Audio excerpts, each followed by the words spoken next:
for the very warm welcome. Okay, Assalamualaikum and good morning, everyone. Okay, can you all hear me? Can teacher. Okay, good. Okay, I'm teacher Zarina from SMK Mak Mandi.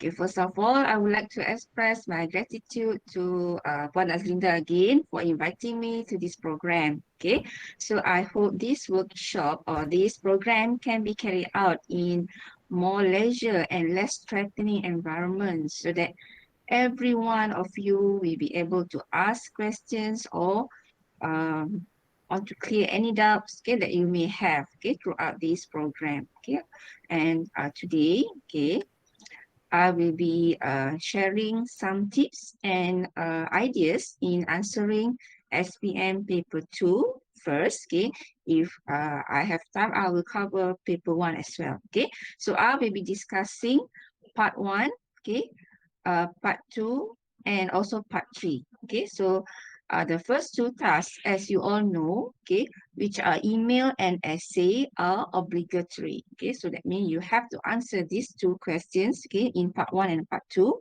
And the third task is chosen by the candidates, okay, of either article, review, report, or story. Okay, okay, I'm sure you are all familiar with the new format, right? Okay. Okay, and then in the meantime, if you have any questions or anything that you want to me to explain, okay, in further detail, so please use the chat box, okay, to type your queries, or if you want to uh, unmute your speaker, you can also do that, okay, or your microphone, okay, you are allowed to do that. No worries, okay. Okay, next. Okay, now.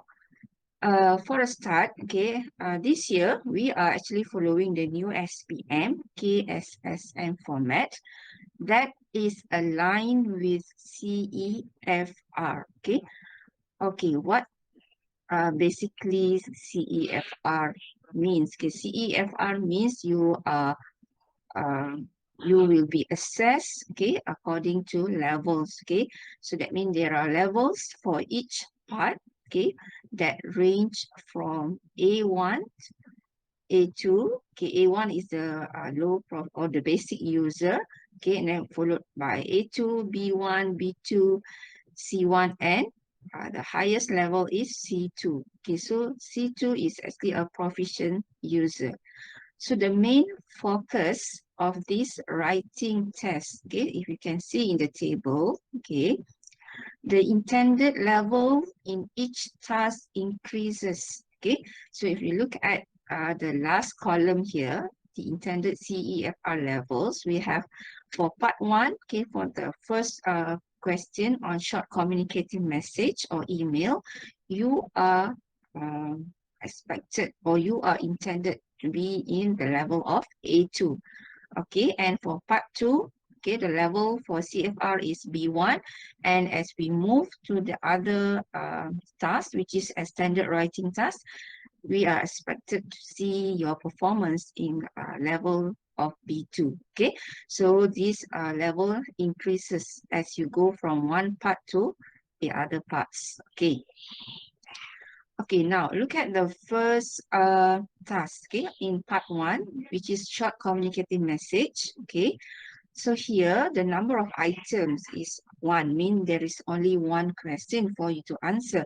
So what is your task? Okay, the first task is for you to write a short response, okay, of about 80 words. Okay, about 80 words to an informal message. Means you will be given an informal message and you will have to write an email, okay, to reply to that message.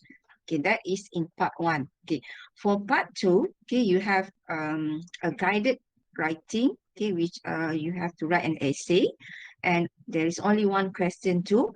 And for this task, okay, the requirement is you have to write a longer text. Okay, just now was 80 words, right?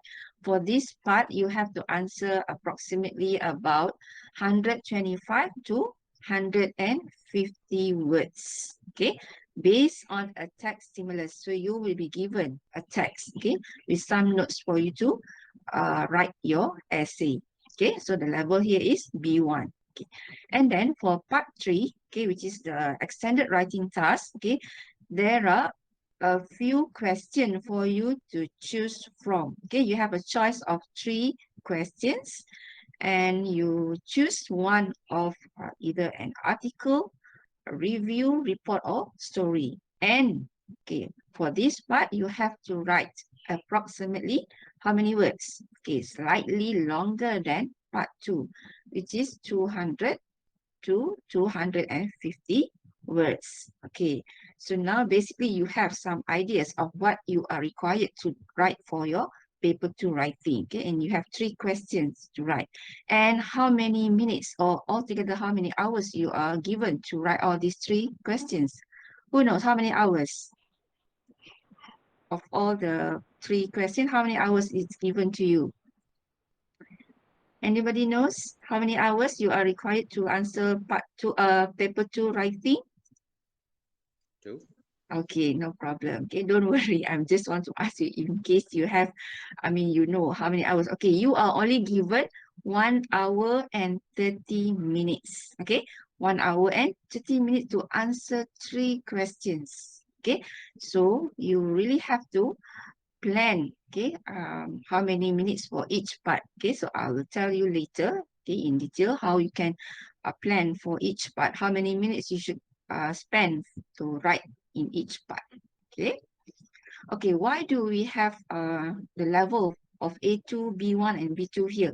The reason being is because we want to make sure, we want to give the fairness to all students so that those who may not be able to write slightly longer essay in part 3, they can still perform in part 1. So that is the idea here. So we want to give the fairness to all students so that you can show what you can do, okay, in each part. So maybe a good student, they can do all 3 parts, then it's okay. And maybe for a weak student, they may be able to score part 1 or part 2, okay? Or even in part 3, they can still score in one of the elements that we will discuss in details later, okay? So do not worry. I'm sure if you follow all the format, all the techniques, okay, all the requirements for writing for this paper, you can score in this paper for this new format, okay? Because this year the marking is not on holistic marking. We are actually marking based on analytical marking or more on technical marking, okay? Okay, write an email for this part. Yes, it is a short communicating message. So you are required to write an email to a friend or maybe to any of your family members, but this is like an informal email, okay? Okay, now let's move on to the next slide. Okay, as I mentioned earlier, this is an obligatory question. Means you have to answer this question, okay? Okay, so it carries 20 marks. Okay, so actually all the 3 parts they carry the same marks. Okay, which is 20. So your task is to write a short response in about 80 words. Okay, to an informal message. So if you write more than 80, yes, you are allowed to, but not too many. Not until more than 100. We can allow you to write up to 100 words. Okay. Why? The reason, because we do not want you to spend a lot of time here because you have 2 other parts to concentrate on. That's the reason. It's not that we want to stop your ability to write. Okay. No, because we want you to do other parts as well. Okay. You have time to do the other parts. Okay. So that is the reason. Okay, we don't want you to show your, ability here too much. We still want you to spend that on the other 2 parts. Okay. Okay, that is uh, okay on the first part. Okay, now we are going to go to the question. Okay, if you have the question with you, okay, the practice question that I give to your teacher to be given to you, please take it out now. Okay, let's look at the question. We are going to analyze the question. Okay, so this is very important because if you have the question, okay, later during your exam and you know what you have to do, so it is good that you know how what to write. Okay, it's not that what you know. Okay, you have to write based on the requirement of the task. You write what is required, not what you know. Okay, so this is all about this new format. Okay, although you may be able to write very good essays, but if you don't answer the requirement or you don't follow the requirement, then your marks will not be given accordingly. Okay, so please bear that in your mind. Okay, so look at the first part. Okay, part one, you must answer this question. Okay, please highlight or just identify whatever that I have here. Like for example, the scenarios. So just underline. Okay, the question. Okay, you receive an email from your new friend Betty, who has just moved to your hometown. So that is the first scenario. Okay, you can just highlight or underline that. Okay, to make sure that you know the situation that you are going to respond to after this. Okay, then okay, the second one, okay, go down to the second paragraph. Okay, hi, the school holiday is finally here. Let's go for a picnic with our classmates. So this is another scenario. Okay, so please highlight these two and write there as scenarios. Okay, so you know, uh, now is the school holidays and you receive an email from your new friend that just moved to your hometown, and now you and your classmate are going for a picnic during school holiday. Okay, so that are the scenarios now. Okay, so you really need to know the situation and the scenario. Okay, and then okay, now let's look at the one that I highlighted in yellow. Where shall we go and what can we do there and what should we bring? So what are all these? So they are in the form of question. Can you see or not? So they ask you where, okay, what, and another what. So these are the WH question. So these are actually your tasks. These are actually what you have to respond to. Okay, the main ideas that you have to write, that you have to provide in your email. Okay, so please highlight that and write there as task. Okay, okay, and then we have so your task here is to answer all the question here. Okay, where shall we go? So you have to answer. So where shall we go? Then you have to provide the name of a place that you're going for a picnic with your classmate. And then what can we do there? So in a way, you have to give the activities that you're going to do at the picnic place. And what should we bring? That means what are the things that you normally bring when you go for a picnic? So these are the things that you need to be make sure that you write in your email. If not, then your contents or the requirement of the element will not be fulfilled. Okay. Okay, and then the other question, I'll be waiting for your reply by. So this is the two important things that you have to take note. Whenever you get the question, please highlight these two, scenarios and tasks. Okay. Okay. So for okay, student, do you have any question to ask? Okay, about the question at this juncture. Okay. Okay. Now I'm going to go to the planning. Okay. So after this, please listen very carefully. Look at the planning, how you can plan for your email so that you can get full marks. Okay. For your part one. Okay. Because this part is very easy for you to score. Okay. Okay. Now let's go to the next one, which is on the planning. Okay. This is very important. Okay. Okay. So it is very good for you to plan on what to write. Okay, you are not going to do this. Of course, you're not going to do this during the exam because you don't have time to draw all this table. What I want you to know and to take note is whenever you have this type of question, you know what you need to do. So you know what you need to write, okay, and in the order, okay, okay, in the correct order and the correct steps. Okay, so here I will explain the steps in writing an email to a friend. Okay, I give my first plan or my first technique for this part one is an acronym of GIMMEs. Okay, if you can see on the top left, there is a word GIMMEs there. So what does GIMMEs stand for? Okay, so here we will look at okay all the planning for this part one using the technique of GIMMEs. Okay, okay, here G, the first G, the capital G here stand for greeting. Okay, so you can see the first step is you have to write the greeting when you want to write an email. So normally for greeting, what is the content? What are the content? What are the sample sentence for a content for a greeting? Okay, for example, you can just say hi or hello. So this is the content for the first, for the greeting. Okay, hi or hello or how are you? Okay, so there are other example, other samples of greeting, which you can find in your textbook, I believe. Okay, so remember, you are writing an email to a friend, so this is an informal greeting. So that's why we write either hi or hello. Okay, now let's move on to step number 2.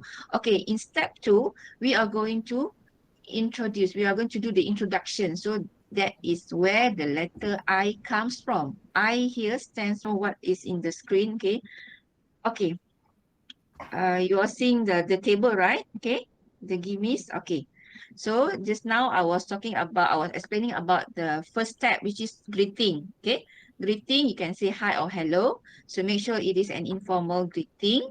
And then step number two, introduction. Okay, introduction is where we can write how are you or how are things. Okay, or how is it going, or it is good to hear from you. So these are some of the samples introduction that you can use when you want to write your introduction, okay, for this email. And make sure these are all in friendly openings. Okay, all the introduction greeting must be friendly. Okay, must be informal, so because you are writing to a friend. So tone here plays an important role as well. Okay, we want to make sure that your tone is according to the tone that for email writing. Okay, so these are some of the friendly openings or useful phrases that you can use for your introduction. Okay, now we are at step 3, everyone. So look at step 3. Okay, what do we do in step 3? Okay, in step 3, we will uh, basically explain on the main ideas. So what are the main ideas? Where do we get the main ideas? Remember just now, in the question I asked you, I highlighted in yellow. So those are the main ideas. Okay, the 3 questions. Remember the 3 questions, where shall we go? What can we do there, or what should we bring? So those 3 are the main ideas. The 3 questions from the task are actually the main ideas. So that is where the letter MI comes from. Okay, so MI here stand for main ideas. Okay, okay, remember that. Okay, after the main ideas, okay, let's say all the 3 questions. So you must make sure that you use consistent friendly tone. Look at the remarks, everyone. Look at the remarks on the third column here. Use consistent friendly tone and informal register. Means your sentence, when you want to start your sentence, make sure it is all in informal phrases. Okay, so make sure all the tone is for your friend. Okay, and also don't forget to use connectors. Okay, and cohesive devices. Okay, so we will look into this in detail. Okay, what are the connectors and what are the cohesive devices? Okay, and then now let's look at step number 4. Okay, step number 4 is actually E. Okay, the letter E. E stand for ending. Okay, so remember, E here stand for ending. Okay, what do we write for ending? Okay, you can write, okay, you are about to end your email, right? So what do you write? Okay, write back soon and tell me all about it. Okay, or you can also say bye or bye for now, or you can also say see you soon, or that's all for now, or write soon. So these are some of the useful phrases that you can use to write your ending. Okay, okay, so these are some examples, and make sure you use the friendly ending. So do you notice that everything here must be friendly? Okay, informal, friendly. Okay, and then make sure the tone is right for this format. Okay, okay, now and the last step is the letter S. What does the letter S stand for? Okay, here S stand for signature. Okay, not to say you have to sign or you have to scribble your signature as if examiners cannot read your name. So my recommendation is just write your name. Okay, you can just write your name. Okay, either Aiman or Rina or whatever it is, just write your name and do not, make sure your name can be read or readable by the examiners. Okay, so just my suggestion, just write your name. That's it. Okay, so that will be your signature. Okay, okay, so that is where the word gimmies come from. Okay, what are gimmies? Can somebody tell me what are gimmies in these steps, okay, in the planning for email. Anyone want to share what do you understand by gimmies? Anybody wants to share what is gimmies? Okay, it's all there. You just have to say it loud, okay, or you just can type in the chat box, okay. So what does G stand for? Maybe I can just Greetings. okay, very good. Okay, let I Introduction. I Introduction. Introduction. okay, good. Am I Main Main idea. ideas. okay, good. The ideas, but you must know when you say main ideas where you want to get that one from. Okay, you must know. Okay, and then E. What does E stand for here? Ending. Ending. Ending. Okay, and then what does the letter S stand for? The last letter? Signage. Signage. Signature. Your name or your signature. If you want to write N, it's also can. Okay. So sometimes when I put N, gaming macam tak menarik. It's not interesting kan? Gaming apa. So I will just put S, so gimmies. Okay. So it sounds interesting and it excites you more kan? Okay. So that's why I come up with this technique, gimmies, for writing email in part 1. Okay. Okay. Any question, everyone? Or do you have anything you want to ask based on this table? Okay, I think it is clear, right? Okay. Okay, with now let's continue with the next slide. Okay. Okay, now, okay, this is okay, I hope is this the slide change, everyone? Okay, what do you all see now? No, teacher. I have again, same thing, is it? Do you all see part 1 marking assessment? Yes. Yes. Okay, teacher. Okay, part 1, right? Marking assessment, right? Okay. Okay, so this is the marking assessment. That means when the examiners mark your paper, these are the elements that we are looking into. Okay, so sometimes when you submit your essays, then you can see at the bottom of the essay, your teacher will write C, C, A, O, L. So you may not know what are those. So these are actually the marking assessment for part 1. So actually they are the same for every part, but the weightage is different. Okay, the expectation is different for every part. Okay, for part 1, okay, the marking assessment we have first is content. Okay, content, or then you can get 5 marks. Full mark is 5, and CA or communicative achievement. Okay, also 5 marks. So I will explain in detail of each element after this. Okay, organization also 5, language also 5. So we have the total marks of 20 for this part. So for part 1, it is not difficult for you, okay, to get 20 marks, okay, if you follow all the requirements, okay. So I think after you listen to my explanation on my tips on so on strategies, you will be able to have the confidence to score this paper, okay, or this part on writing an email. Okay, now let's move on to the other slide. Okay, I hope you are seeing the same slide. Okay, what do you all see now? Is it tips from scoring good marks? Do you all see that? No. No? Okay, so yeah, I think you're seeing it now, right? Okay, yeah, it takes time to get to you. Okay, now these are the tips for scoring good marks for this part alone. Okay, so please listen very carefully. Okay, so we are going to look at each element. Okay, for content. Okay, for content, the examiners, they will look into the fulfillment of task requirements. So what is fulfillment of task requirement?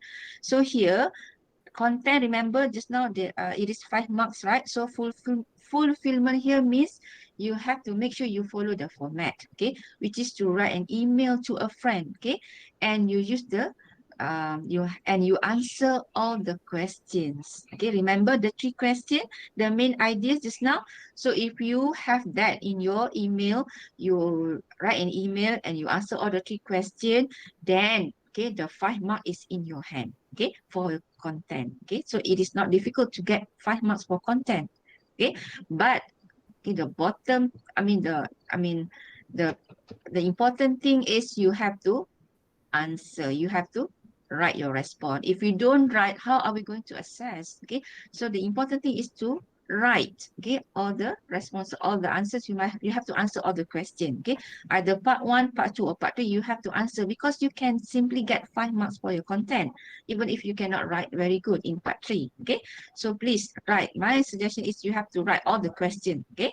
Okay, now we go to number 2, communicative achievement. Okay, this one is where we want to see how you communicate your ideas, okay, so that it follows the format of an email writing to a friend. Okay, so here we are looking at the format, whether you follow the format. Okay, let's say you write hi, and then you don't write dear, or you don't write that means you follow the format of an email writing. So you have that in your response, so you have the correct format, then you can the marks for this community achievement can be considered to get full marks. Okay, and then register mean the set phrase. Okay, the set phrase mean how do you start your sentence, how do you um uh construct your sentence so that it sounds like an informal. Okay, it sounds like a very friendly tone, friendly sentences, okay, in a way. And then the tone, okay, as I mentioned just now, tone, you must make sure you use all the friendly tone, okay, all the friendly registers, all the informal greetings, okay. So it plays very important part here, okay, the tone. And okay, here I give some example. For example, here, when you suggest a place, okay, let's say now you are like, you want to write an email to your friend, so you cannot suggest a place. Your tone of the sentence must be suggesting a place to a friend, not suggesting a place to a teacher or to the headmaster or to the principal. So the tone of suggesting a place must also be in a friendly tone. Okay, and then activities to do. So when you want to describe the activities that you want to do for a picnic, okay, for you to to do the activities with your friend, with your classmate at the picnic, you must also describe the activities in a friendly manner. Okay, the tone here. So whatever it is, please remember this is an email. Okay, and also the things to bring. So you must elaborate, or you must explain all the main ideas here in a friendly tone. Okay, so that will be in the communicative achievement. If we see that in your essay, whether if you can express your ideas, or if you can explain your main ideas here in a friendly tone, then your chance of getting 5 marks is in your hand for CA, or communicative achievement, for this part. Okay, for organization, we will be looking into your usage of linkers. Okay, linkers is like the words like and, on, but, so, firstly, secondly, next, then, all these are called as linkers. And also cohesive devices. Okay, so what is the difference between linkers and cohesive devices? Okay, linkers, there are actually short sentence connectors, okay, like the word firstly, okay, because, and, or, but, so. Okay, so these are normally the normal linkers that we use in our essays. And cohesive devices is actually a more sophisticated linkers that we want you to have one or two here. Okay, okay, so what I'll give the example here. Okay, so you have linkers. So they are actually high frequency vocabulary, such as and, but, and basic and phrasal item like because, first of all, finally. So all these are the basic linkers that you will definitely find a lot in your email. Okay, so that means in an email, you will use all this a lot, and, but, because. So we do not, yes, you can have that in your email, but we also want to see, okay, the cohesive devices here. So for what are those? So they are like the word moreover, okay, in addition, okay, furthermore. So all these we also want you to write, or to use in your email. So other example like it may appear as a result, other than that. So please use one or two. Okay, not many, but please use that in your email. Okay, and for organization, we also look into your punctuation. Okay, the use of full stop, the use of colon, or the use of exclamation marks. Okay, so all this will be assessed in the organization, will be evaluated in the organization. Okay, now the last one is language. Okay, language, yes, if you think that you may not be able to give the perfect, okay, maybe your grammar is not that good, so you can work out on the other elements, which are content, CA, and organization. So please try to work out on these three, because maybe some of maybe you are not confident with your language, okay, but it's not to say that you cannot get 5 for language. You can, okay, you can, okay, because for this part, we do not expect you to like write a very sophisticated essay or very well written essay, okay. So we don't really see that, because remember the level here is only A2, okay, A2 basic, okay. So if for basic level, if you can just write your email and we can understand the message, okay, and only a slip or maybe just 1 or 2 errors, but meaning is still there, you can get 4 or 5 for your language, okay. You can, you will be able to get 5 marks or 4 marks for your language. So for language, we'll be looking into your vocabulary, the use of the words, okay. So vocabulary, that means when you want to explain about the what to do or the activities, so make sure the activities is suitable, okay, suitable for a picnic. Okay, so that means the choice of word that you use here is appropriate. Okay, and then for grammar, okay, grammar, make sure we can understand your sentence, your message. Okay, it's not that glaring, the errors are not so severe, so and the meaning is still can be understood, so we can still give you good marks. Okay, and spelling, of course, spelling, if you spell the word wrongly, I mean maybe just 1 or 2 letters missing, maybe just 1 letter missing, maybe you left, should be double L, but you only write 1 L, so maybe we can consider that. Okay, but if it's uh, throughout the email, a lot of spelling errors, then the meaning will be different, so we may not be able to give you good marks for your language. Okay, so these are the elements of the elements of your part 1 that we'll be looking into by the that will be considered, okay, to give marks for your part 1, okay, by the examiners. Okay, so we have content, CA, organization, and language. Okay, so you know when you want to write, you make sure all these are present, all these are used in your email, so that you can get good marks, okay, for each element.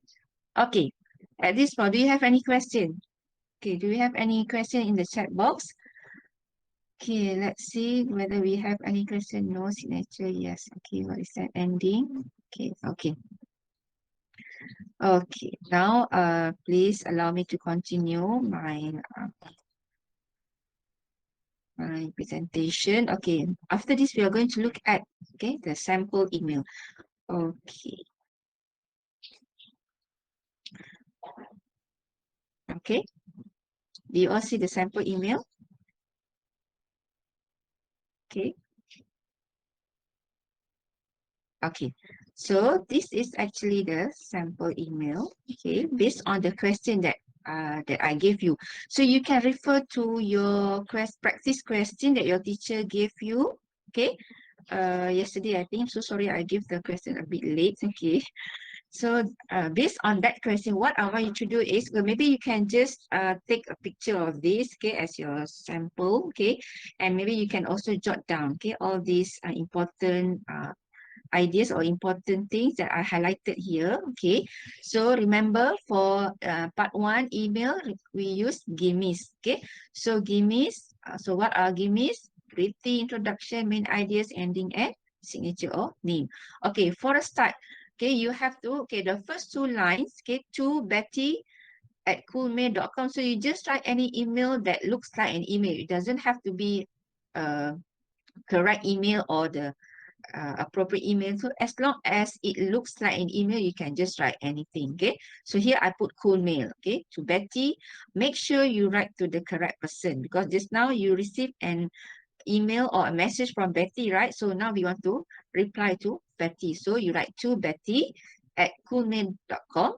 Subject, okay, subject, make sure you write subject that following the topic that is given to you. Okay, just now in the question, the situation or the scenario is you're going for a picnic, right? So you can just write maybe going for a picnic, or let's go for a picnic. So here I wrote there as let's go for a picnic. Okay, and then, okay, remember we are going to follow gimmies. Okay, so what is the first thing, the first step that you have to do for gimmies? G, greeting. What do you write for greeting? hi or hello. Okay, so hi Betty or hello Betty. Okay, so you write there as G. So in your essay, in your actual essay, you don't have to write all this G, I, and I. Okay, this is just for you to remember the steps. Okay, so when you do this practice, when you see this, so you can have that in your mind. Okay, what I need to have when I want to write an email. Okay, so that I will follow all the requirements. I will fulfill all the requirements for me to get the good marks for each element. Okay, then the next paragraph we have, okay, I. Okay, all the yellow ones are all the gimmies. Okay, so the second one is I. Remember introduction. So just now I give the sample introduction, the sample phrases. Okay, you can write how are things. Okay, or how are you, or how is it going. So it's up to you which one you want to write. You want to use, and then okay, this one the green highlighter. Okay, here the green is actually to show that it is an informal email, because I use the contraction here, short form. Kan, okay? Because if you write an email, normally we can use a short form or contraction to show that it is an informal. Okay, so so I use it's. Okay, it is from the words it is. So it's good to hear from you. So this is the introduction. Enough, just one sentence or just one line. Okay, how are things? It's good to hear from you. Okay? So this shows that you have already mentioned your introduction. Okay, okay. Now go on to the next line. Okay, the second step. Okay, now the third step. Sorry, after G, I, and I. Now we want to start. Okay, doing with our main ideas. Okay, how do I start the main ideas? Okay, first look at the first sentence here. I know the right place for our picnic. Okay, so you see now how I start the phrase. So how I like want to keep the tone to a friendly tone here. Okay, so I know the right place for our picnic. So it shows that you are now like talking to your friend. Okay, you are like conversing with your friend. So in a friendly manner. So that's why I decided to use this sentence to show that it is the start of a friendly conversation or friendly tune. So I know the right place for a picnic. Okay, see or not here. And then I move on to answer the main idea, the first main idea, the first question. Remember where? Okay, so I suggest, okay, we go to Batu Fringi. So you are giving the suggestion. I suggest or I think we should go. Okay, so there are many other words or phrase, useful phrases that you can do for suggesting a place. Okay, I recommend or I suggest, because recommend is so it looks so formal, so that's why I suggest, or you can also say I think. Okay, so I suggest we go to Batu Ferringhi Beach in Penang. So you have already mentioned the place. You answer the question where. Okay, see or not? Okay, where? So you have already mentioned the place. Batu Ferringhi where? Batu Ferringhi in Penang. Okay, so that will be your MI, main idea one. So I wrote that main idea one. Main ideas number one have already been mentioned here. Okay, okay, you don't have to really elaborate too much here, because remember it's only 80 words and you still have other parts to do. Okay, so make sure you just keep it to the main ideas what you need to respond to. Okay, okay, move on to the next line. Okay, so here we are going to explain the main ideas. The second main ideas, remember what are the activities. Okay, so activities normally you can give mainly maybe at least 2 activities. Okay, so what I do is, okay, before I start, I can just say we can build. Okay, so you want to start giving the first activity by saying we can build sand castles. Okay, as the beach is a suitable place for it. Okay, so see or not how I introduce the main idea, the second main idea of the first activity. So we can build sand castles as the beach is a suitable place for it. Okay, because you know, Fringy Beach, we have a lot of things that we can do there, right? So one of them is building sand castles. Okay, okay, so there I go. So I already mentioned the first activity for main idea number 2. Okay, now this one, the blue color highlighter is what? This is the cohesive device. Furthermore, okay, this is the cohesive device. Furthermore, we can indulge. Okay, so maybe you want to like use one or two bombastic word or good vocab or less common use vocab here. You can, but not too many. Okay, okay, we can indulge in jet skiing. This is another activity that you can do at the beach. Okay, for a picnic. So you can do you can indulge in jet skiing, or Okay, or here, why I underline or? Because this is the linkers, the normal linkers. So I underline, okay, the linkers, one of the linkers. Or watch the sunset. Okay, this is another activity. You can either induct in jet ski, or if you are not that extreme type of person, you can just watch the sunset. Okay, this is also another activity. Okay, just like we always do. See or not? I wrote that just like we always do. So this is also another part where you include the friendly tone here. Just like we always do. I mean, this is what the activity that you always do with your friends. Okay. So we want to, like to show that um we are constructing sentences that showing the friendly tone. Okay, we are using the friendly tone here. So that is already mentioned. Already explained our main ideas number 2. Okay, what are the activities? Okay, now we are going to explain, or we are going to uh, write on the next main idea, which is on what are the things that we can bring. Okay, now let's see. Okay, now I start my sentence with the word more, it's, okay, another it's. So this is also the contraction, okay, to show that it is an email. So it's better to bring along extra clothes, okay.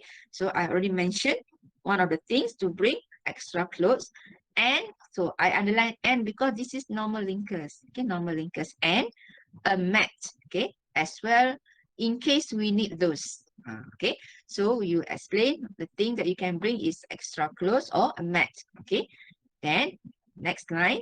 Okay, moreover, this is another cohesive device. Okay, moreover, okay, tell others to bring some food. Okay, this is the normal thing that we always have, or we always bring, right, to a picnic. Definitely we have to bring some food and snack. Why? Because it is quite okay. This is another it's, I forgot to highlight in green. Okay, because it's quite expensive there. Okay, so that means you are like telling your friend to be alert. Okay, that you have to bring some food and then to bring some snack, because you and your friend, you are showing that you care. Okay, you care for your friend. Okay, you know that if they don't bring some food, they may not be able to buy because they are very expensive there. Okay, so this is also one of the ideas that you can include. Okay, bring some food and snack because it's quite expensive there. And the next sentence, okay, this is also showing the contraction. I'm thinking of asking Kim and another and, see or not? So all these underlined words like or and, these are all everywhere. These will be present in your essays. Okay, these are very the word that you always use. So that is not considered as your cohesive device. Okay, we want to see something else like just now, furthermore and moreover. Okay, so I'm thinking of asking Kim and Tina to join us. Okay, so you want to invite your other friend, maybe they are from different class, so you want to invite them as well. Okay, so you may also do that. Okay, you may also include that as one of your ideas. Okay, and then you state that also the more the merrier, right?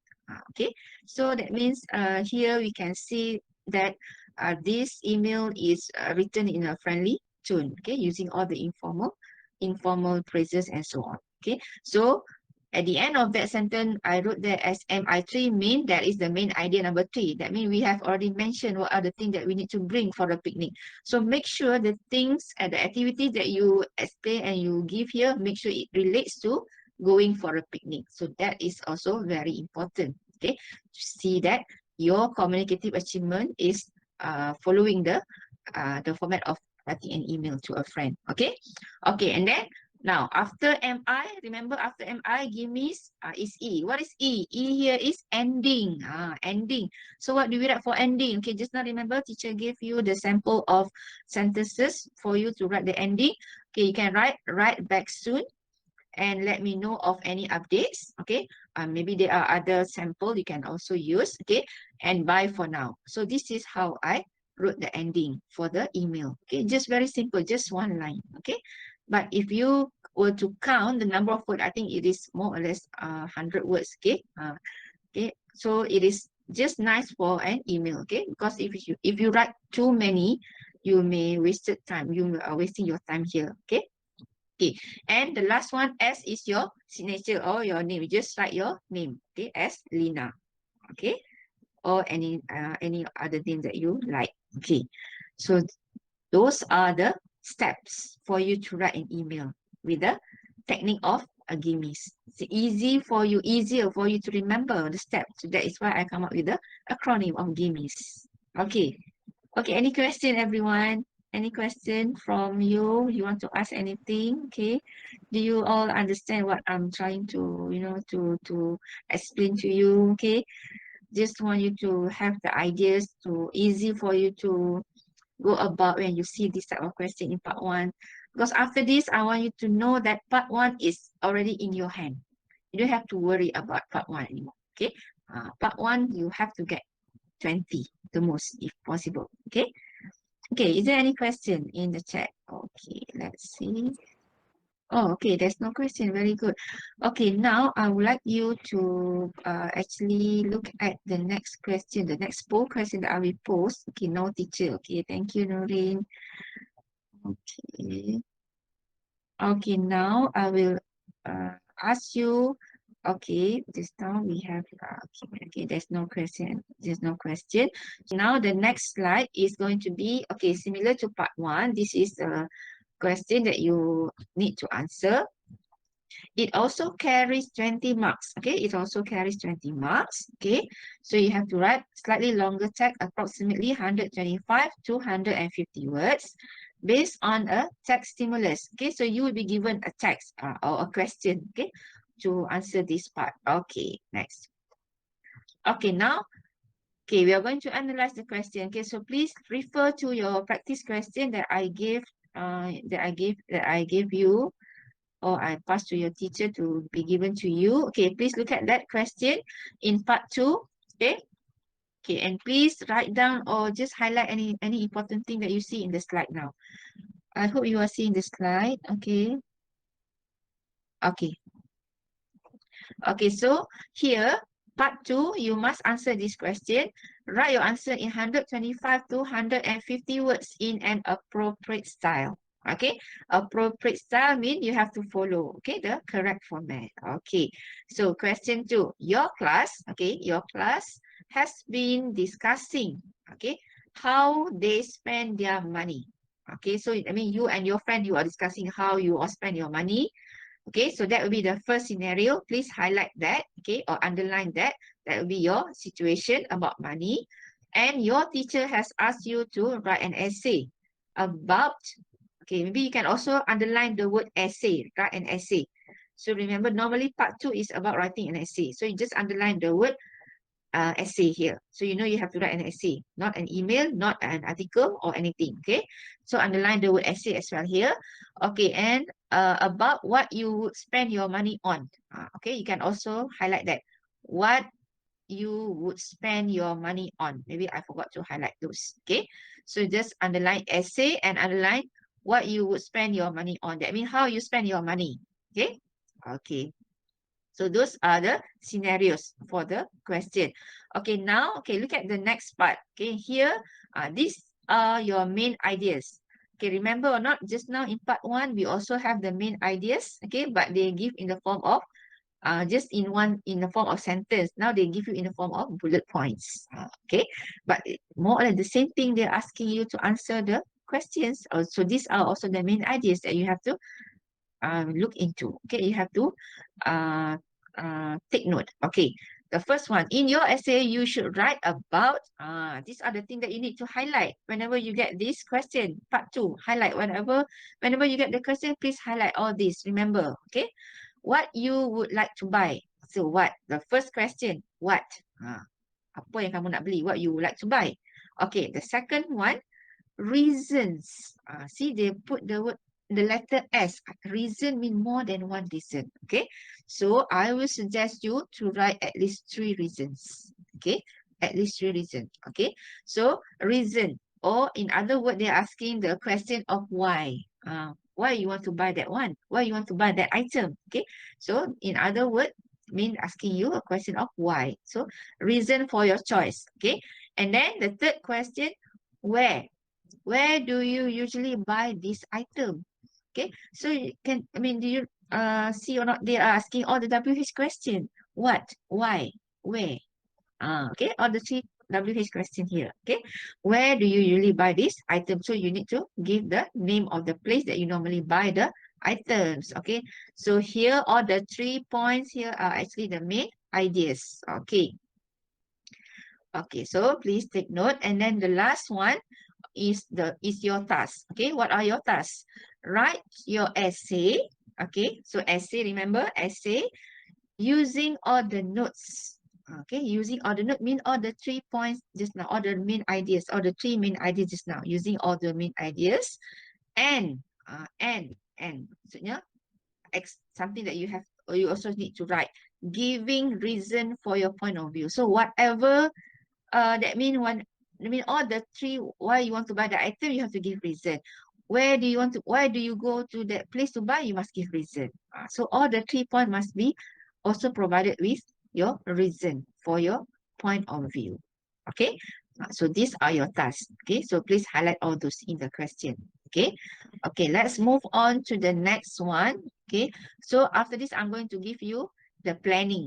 This is very important, the planning. Okay, remember every part I'll give you the planning and I'll give you the techniques. Okay, so just now remember in part 1 we did on gimmies. Okay, part 2, what do you think it's going to be? This is another technique that you're going to explore. Okay, now now part 2, remember T and C.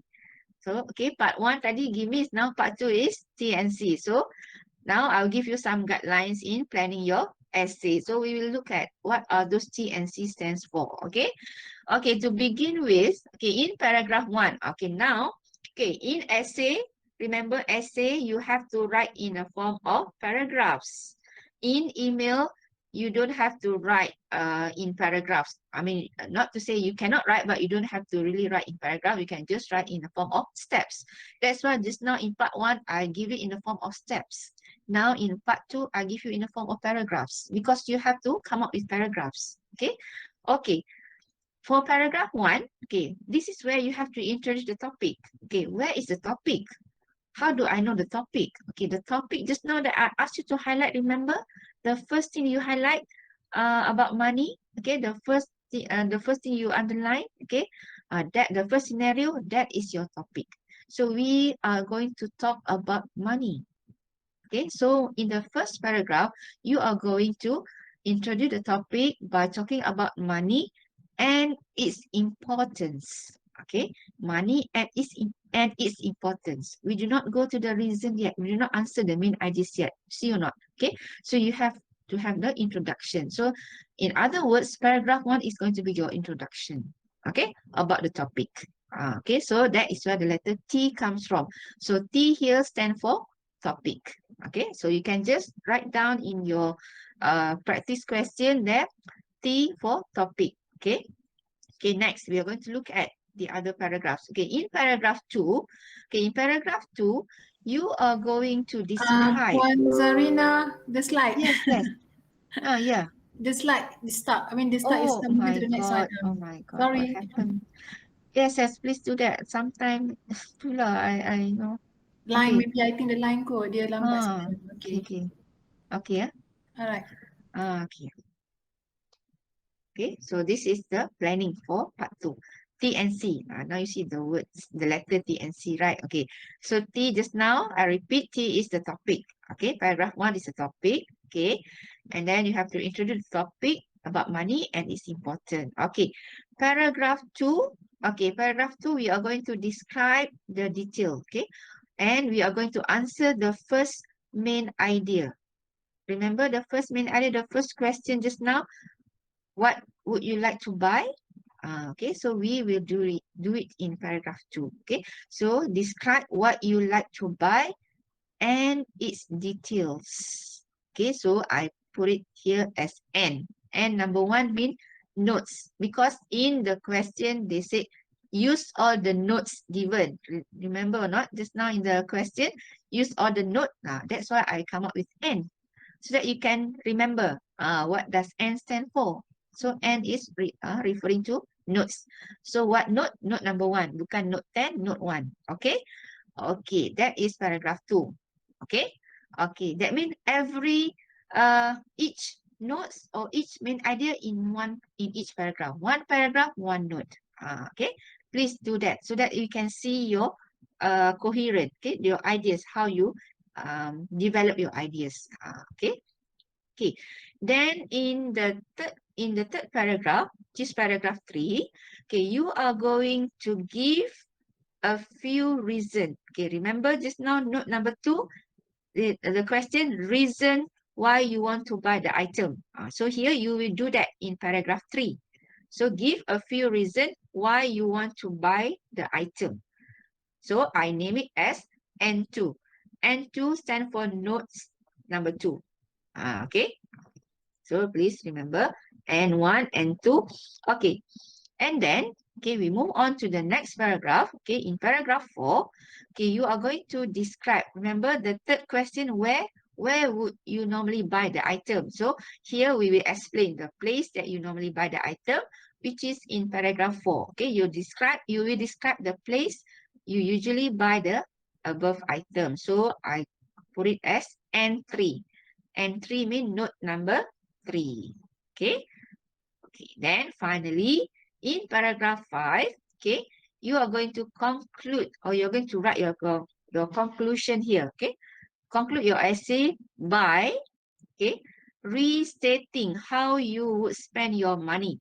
That means you just recap, or you just take whatever that you mentioned in paragraph 1, okay?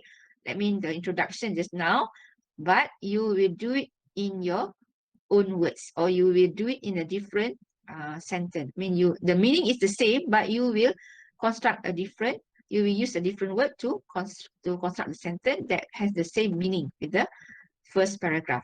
Okay, restating how you would spend your money plus a concluding sentence. Okay, that means ayat penutup. Okay, ayat kesimpulan. Okay, a concluding sentence. So that is why I put that at C. Okay, C for conclusion. Okay, so remember for essay, very simple. T and C. T for what, everyone? Topic, teacher. T for topic and Note. notes. Ingat N notes. Sebab apa kita tak letak N1, N2, N3 lagi banyak sangat. Lah pula atas tu duduk jadi N1, 2, 3 kan. So I put that N so that you know N mean notes. Okay. And C for conclusion. So T and C is topic, notes and conclusion. Ingat in part 2 essay, T and C. Okay. And paragraphs. Okay. So yes, I would suggest you to write in paragraphs. Okay.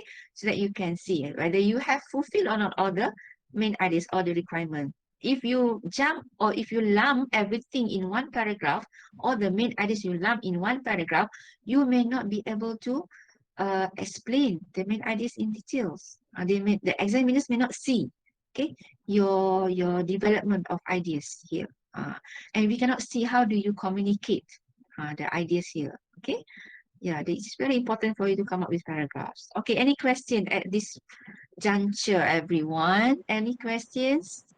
Okay. No. Oh, I need to charge my notebook. Okay, yeah. So all of you have managed to get some ideas what to do with part 2. Okay. Okay kan, part 2, right? Okay. Okay, so this is on the planning. Okay, but in your essay, you don't have to draw all this. Okay. What I want you to do is, or to know is, you get the picture of what you have to do when you get this question. That is the thing that I want you to do, or to be able to do after this. Okay, no need to write all this in, it will waste your time, but you have some ideas what to do. Okay, now we will go to the marking assessment. Okay, marking assessment, same with part 1. Okay, all element with 5 marks each. Okay, content 5, CA 5, organization 5, language also 5. So total marks of 20. But later you will see what are the requirements, okay, for you to get 5 for content. Is not the same like part 1. Okay, we will see after this. Okay.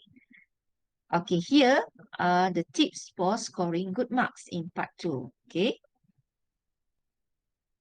Okay. Okay, so these are some tips for scoring good marks in each element. In each element, we are talking about each element. Okay, content, CA, organization, and language. Okay, okay, for content. Okay, look at the content. Okay, to get the full marks of 5, which is not difficult, you must make sure that all content is relevant to the task. That means you are um, you are taking all the 3 questions just now. Okay, you are explaining, you are giving all the details based on the 3 questions that were asked in the question. Okay, so you must make sure all the content is relevant to the task. Okay, you are talking about money, you are talking about what you want to buy. Okay, and relevant here means, okay, you must write an essay and answer all the 3 questions in the task. Okay, and talk about how you spend your money. So that is what meant by relevant. Okay, mean you are using the notes given to write your essay. Okay. Okay, that is for content. So if you answer the 3 questions and you write in the form of essay, and then you explain whatever is needed, okay, and you give your point of view, okay, you give your reason and all that, then you can get 5 for content. It's not difficult, even for part 3. Okay, even for part 3, the same requirement for content for all 3 parts. For content is the same. Okay, okay, for CA, for communicative achievement, you must use the correct format. That means how to write an essay. How do you go about writing an essay? You must make sure you use the correct format and also the correct register. Okay, that means the set phrases. Okay, the set phrases. How do you want to start your sentence? Okay, and then the tone. Here the tone is not friendly tone anymore. You're not writing an email. Okay, make sure the tone is the tone of writing an essay. Okay, and also for the register. Okay, so for example, introduce the topic. So that means in your introduction, you must make sure you introduce the topic. What is the topic? Money. So you must introduce the topic of money. Okay, and give your own opinion and reason. Okay, your own ideas or your own opinions and also the reasons. Okay, so and the way you do all this, the way you introduce the topic, the way you give your ideas, the way you give your reason must be able to follow the format of writing an essay. It's not going to be a friendly tone anymore here. Okay, so this is what we are looking at in the communicative achievement. How do you communicate your ideas? How do, when the examiners read your essay, whether we can see that your ideas is convey. Maksudnya maksud kamu tu sampai ataupun tidak. So this is where we look at, okay, your communicative achievement. Okay, now let's move on to the organization. Okay, organization. So here, how do you organize your ideas? How do you organize your ideas in the form of paragraphs? Okay, so each paragraph focuses on a separate idea. Okay, so that's why just now teacher gave the planning. Remember the planning? Okay, so one idea, one paragraph. Okay, so when you are explaining that, when you are giving your ideas, you must make sure to use. Okay, here, why do I highlight in yellow? A variety of cohesive devices. If you can recall, in part 1 just now, the word variety is not there. They just write there cohesive device. And I told you only 1 or 2. Here they want a variety, mean more than 2.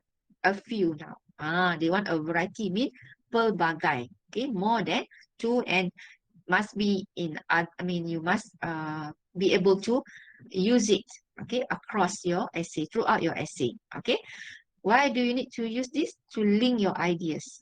So more cohesive devices should be present in your essay here. Okay, so the cohesive devices, the example, okay, for example, the words like therefore, moreover, furthermore, in addition, other than that, okay. Then there are other examples, okay, that you can see in your textbook also. I think they have, okay. Okay, so these are the requirement or the what we look at, okay, to give you marks in organization.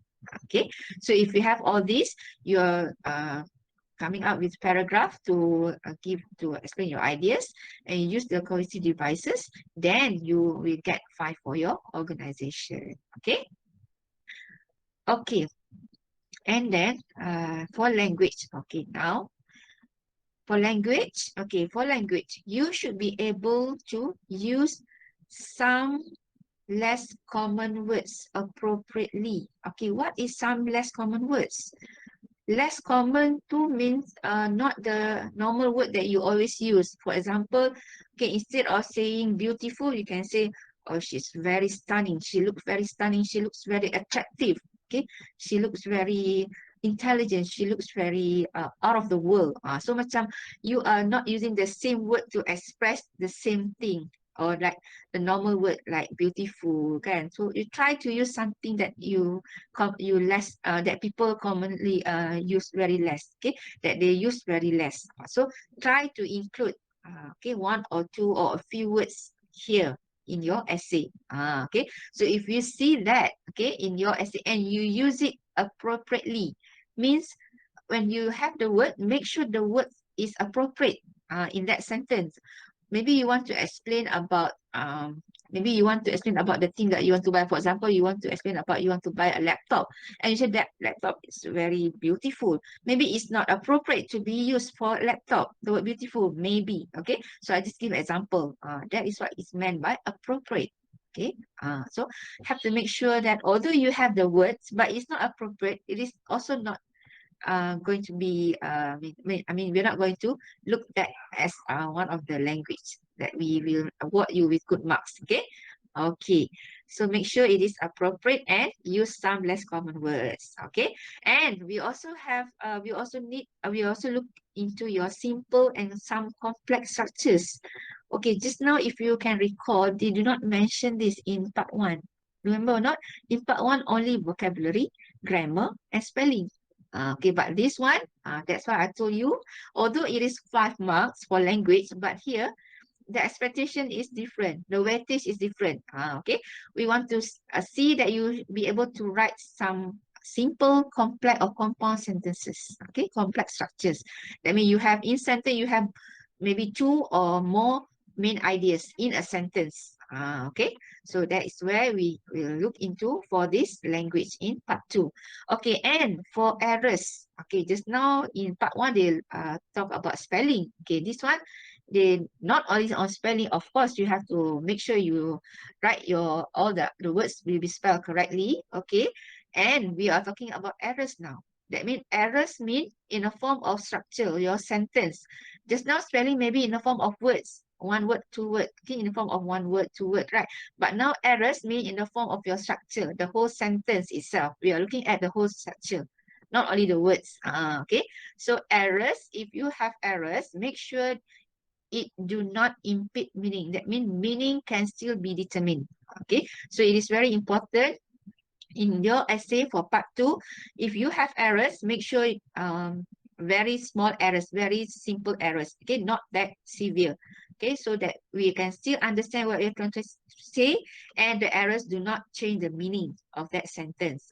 If you have that, so your chance of getting 5 or 4 for this element is there. Okay, so it's not that you cannot get 5, but you can get 5, but you make sure that you follow all the requirements for this part 2. Okay, any questions so far for this part 2? I do. Okay, so all the inputs are all from any feedback, any question or anything you want to ask? Okay. How many, Ada. teacher, Yeah. how many paragraph do we have to write? Okay, very good. How many paragraph? Remember just now in the planning slide, how many paragraph you see? 5 kan? Yes. So 5 lah. 5. That means paragraph 1 for introduction. 2, 3, 4 untuk answering the main ideas, the 3 questions kan? Where, what, why tu. Okay. And the last one is your conclusion. So at least 5 lah. So remember this is part 2 tau. This is part 2. That means you have to write between 125 to 150 words. So yes, it is not that long, but what we want to see is you follow the requirement. You have whatever is needed to be in an in an essay. Okay, and each paragraph you don't have to write very long. If you look at your textbook, the sample essays given, all the paragraphs given, they are not very long. Okay, but they fulfill the requirement. That is what important. Okay, that is the most important thing here. It's not the length that we look into. It's not the length. Okay, okay, okay. Any other questions? No, teacher, no. Okay. Okay, now we are going to go to the next one, which is on the sample essay. I will show you a sample essay. Why do I give you a sample essay? Because I want you to know of the plan that we do just now, and you know where to put in, where to put the plan. I mean, how to write. Okay, from the planning, how you want to produce the paragraph or the essay. Based on the planning, how you can produce your output, okay, or the essay. Okay, so it is good that you learn from the sample essay. If you notice in your textbooks, they also give you sample essays. Remember or not, they give you a sample essay. So most of the inputs I also get from the textbook, but the question I give is actually also from the textbook, but it from the question where you ask to come up with your own essay. So I derive that question and I come up with my own ideas to answer that question. Okay, okay, so that we are not far from the requirement of this year SPM format. Okay, okay. Now let's look at the sample essay for part 2. Okay, okay. Are you seeing the same slide? Sample essay. Yes, teacher. Right. Okay. Yes, teacher. Okay, please look at the sample essay very, very carefully. Okay, so this is a sample essay. So remember part 2, T and C. What is T, Alia? What is T? Topic. Topic. What is N? Lupa dah nama tadi. VT lah kau. Notes, notes, teacher. Notes. Notes. What is C? Siapa lagi Aiman Conclusion. kau? Conclusion. Okay. So remember T and C. Okay, now let's look at the first paragraph first. So the first paragraph is going to be the topic. Let's look at how do I construct my sentences for topic for the first paragraph. Okay. So remember, first paragraph you are going to explain about the topic, which is money. Okay, so that's why I wrote that T. T here, or the yellow highlighters, or the T, or the T and C there. Okay, so the first T is topic. So let's look at the essay. Many people say money is not important in life. Okay, so okay, see how I start the sentence. Okay, you are going to talk about money. Okay, so you are starting your essay by saying many people say money is not important in life. Okay, but what do you think? So you can say, then you can give your opinion. I beg to differ. Mean you do not agree with that statement. So when you do not agree, you must give the reason why you do not agree. So actually now for this year, they are looking at your ability to give your ideas and your point of view. That's why they only give you the simple question, what, where, when. They do not, that question is not important. What important is we want to see your ideas, how you how you deliver your ideas, how you explain your ideas. That is the most important thing here. Okay. Okay, to me, okay, then you give your reason why you don't agree that money is not important.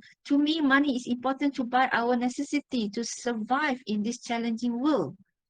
Okay, so you give the reason because if you have money, you can buy many things. Okay, especially now in this challenging world. Okay, and you give the different idea here, and you say if we don't have money, what happen?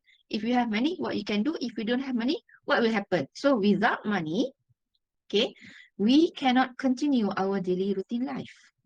Okay, you go on saying that without money, we cannot continue our daily routine life.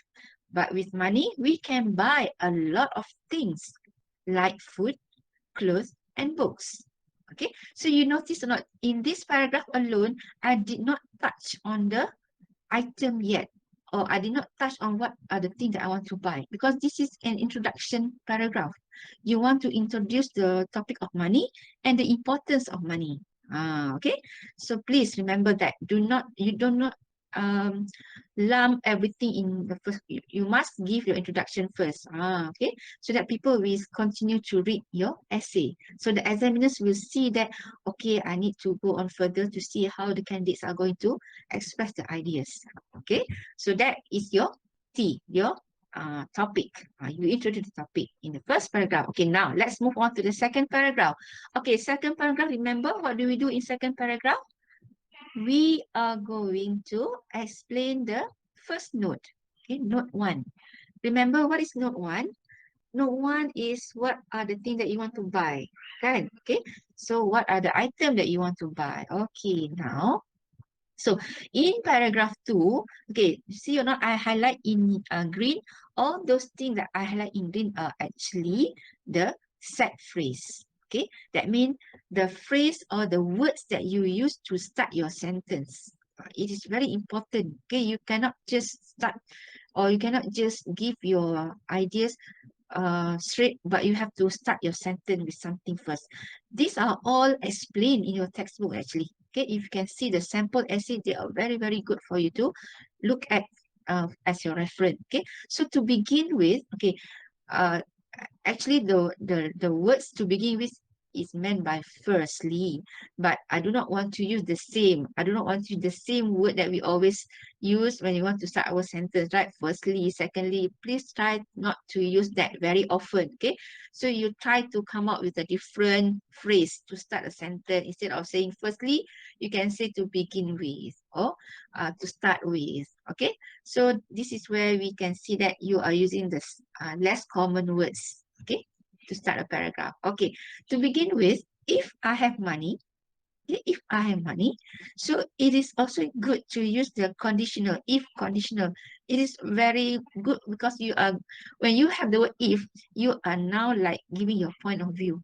Okay, we are like giving the point of view. If this one happen, if you give this, what will happen? If you don't do, what will happen? So we are like want to encourage you to giving your point of view by asking the or by using the word if here. Okay, so if I have money, I would like to buy a laptop or a tablet. Okay, depending on the amount of money I have. Okay, see or not? How do I start? How do I start giving the first note what I want to buy? So I want to buy a laptop or a tablet. However, okay, so you go on saying maybe you want to include the details to that. Okay, however, I never thought. So however here is a cohesive device. All the blue colors are all cohesive devices. I never thought of buying a laptop. Okay, until I saw my friend with her brand new laptop during our group presentation at school. So I have not come to the reason yet why I want to buy the laptop. Because remember, note 1 is only of what you want to buy. So you have to come up with some ideas how you want to describe the thing that you want to buy. Don't include the reason yet here.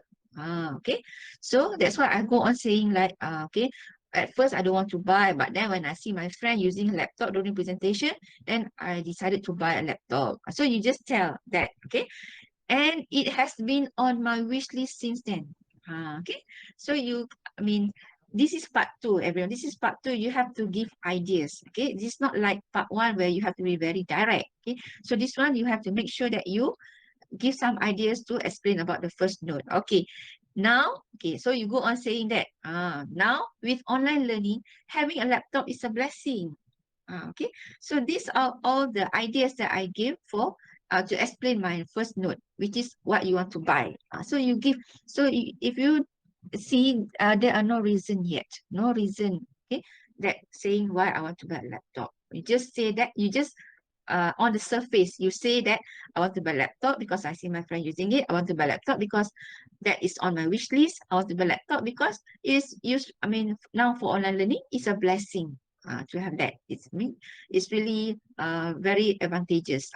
I stop there. I don't give a reason yet. Okay, now look at the next paragraph. Okay, the third paragraph is where I explain the reasons why I want to buy a laptop. And this is going to be our note number 2, which is the reason why you want to buy the things. Okay, Okay, so I start on how I want to start the reason by using this phrase. One of the reasons, okay, so make sure when you want to use this phrase, one of the reason, one of the ideas, make sure they have S after. Normally student, they will forget to write or they will miss the word S after the last word here, reasons. One of the satu daripada banyak-banyak alasan. One, satu je. But you have many reasons. So one of the reason for buying a laptop is one, so must be followed with is lah. Okay, so one of the reasons for buying a laptop is the storage capacity. So you give the first reason. So remember, you must give at least, I said here, 3 reasons. Okay, at least 3 reasons. Okay, enough. No need to write more than 3. At least 2 or 3 reasons should be enough. Okay. Okay. One of the reason for buying laptop is the storage capacity. Okay, you said that reason why you want to buy because you can store a lot of things in a laptop. Okay, where I can store more file as compared to my phone. So you give the comparison here. So you said that if you buy a phone, you cannot store many file, but if you buy a laptop, you can store more file here. Okay. In addition, now you go on further by giving you other reason. In addition, okay, cohesive device, I can comfortably do my homework and assignments on a laptop than a smartphone. Why? Why do you say that? You can do your work comfortably with a bigger screen. Every reason you give, every point of view, you must give a reason. Remember, if you can recall below that question, part 2, the last line stated that, and please provide a reason for your point of view. Okay, so whatever reason you must give whatever ideas, whatever statement, you must give a reason. Okay, so with a bigger screen. Okay, so that is number 2. That is the second reason. You are very comfortable. The first one, you have more storage. Okay, the best part is, okay, the best part is you can get a laptop at cheaper prices. Okay, so this is also another reason because laptop now, okay, if you buy, you can get cheaper prices. Why? Why do you say it's get the cheaper prices? As the demand for it is more now. Because nowadays with online learning, people are buying laptop more than ever, right? So the prices has gone down. Okay. So that's where you put the reason. So this is actually the complex sentence. Okay, because the first part you said cheaper, and then you go on saying that the demand. So you have 2 main ideas here. Okay, 2 independent clause. Okay. Okay, and then as the demand for it is more now to accommodate okay, the home-based learning. Okay. Now for this PDPR, right? Okay, so there you are already explained the main the notes. Okay, note number 2, which is the reason why you want to buy a laptop. Okay, okay, okay. Now let's move on to the third note, which is on where, about the place. Let's look at how I explain about the place and I give the reasons. Okay, okay. Next one, in paragraph 4, 1, 2, 3, 4, I usually, okay, you can start by saying your set phrase. I usually buy gadgets, okay, at PH and Co. So the place that you're going to suggest, make sure the place that you can normally find this item. You don't give the place that is not appropriate here. Okay, like say you want to buy a laptop, but you say you buy at maybe at a sundry shop or what. So it is not appropriate here. So make sure the place is also appropriate. Okay, so I usually buy gadget at PH and Co or electrical shops like Banhuat or Sankyu. Okay, so this you already mentioned the place, but we have to give the reason why you buy at this place. Okay, because they offer reasonable prices with lots of vouchers. Okay, plus excellent after sales service. Okay, one reason. Okay, that you want to buy at this place. Okay, moreover, so you want to add other ideas why you don't like to buy online, because nowadays online shopping is really so overwhelmed. Okay, people are buying online. Moreover, okay, cohesive device, I rarely bought gadgets online through Shopee or Lazada because why you rarely bought online all these electronic item? Because I have doubts about their warranty periods. Okay, you have to give reason why you don't like to buy online.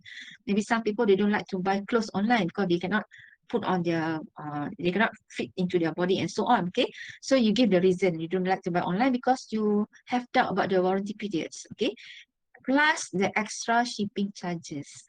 Okay, and also if you buy online, you have to pay extra. If the item is big, you have to pay extra charges for shipping. Okay, so that will be my note 3, answering the ideas for answering the notes for number 3 on where you normally buy the items. Okay, so you see or not, how do I plan my paragraphs in answering based on the requirement of the question, which is note 1, note 2, note 3. Okay, that is why I asked you to come up with paragraphs. One idea, one note in one paragraph. And make sure in each paragraph, at least 3 to 5 sentences. If your sentences are long, maybe you can just write until 4 sentences. Okay, if your sentences are short, so you have to write slightly longer. Okay. Okay, and the last paragraph is where we write the C, the conclusion. How do I write the conclusion? How do we write the conclusion? Okay, finally, in conclusion, so I use the set phrase here is to sum up. Okay, to sum up. Okay, instead of just saying in conclusion, okay, to conclude, try to use something that people rarely use or some less common word use. Okay, I use to sum up. Okay, I would like, so here you have to restate your statement why you want to buy the laptop. Oh, how do you want to spend your money on? Okay, so you have to restate that. So I would rather spend my money on an important thing like a laptop with the fact that it can help me in my studies. Okay, so you do not have this in your first paragraph, right? But the idea is the same. You want to buy a laptop. No, yeah, you want to buy a laptop in the second paragraph, you want to buy a laptop, but you put it in a different way, in a different sentence using your own words. Okay. And for my future, for my studies and for my future. Okay. So as the saying goes, okay, what is it? A wise person should have money in their head, but not in their heart. So that means you have to spend your money wisely in a way. So I just include one good saying or one phrases or one idiom, okay, to back up my statement for the conclusion, for the concluding sentence. Okay. Okay, so that is how we write the conclusion. That's how we can write the conclusion for this part. Okay, any questions so far? Can you all see the picture now? How you should go about writing your part 2? Okay, the layout. Okay, based on the templates that I give you. Okay, any questions? Okay. Yes, no teacher, yes. Okay. Okay, any question, Vitran? Do you have any question to ask? You don't have question, I will ask you questions. Okay.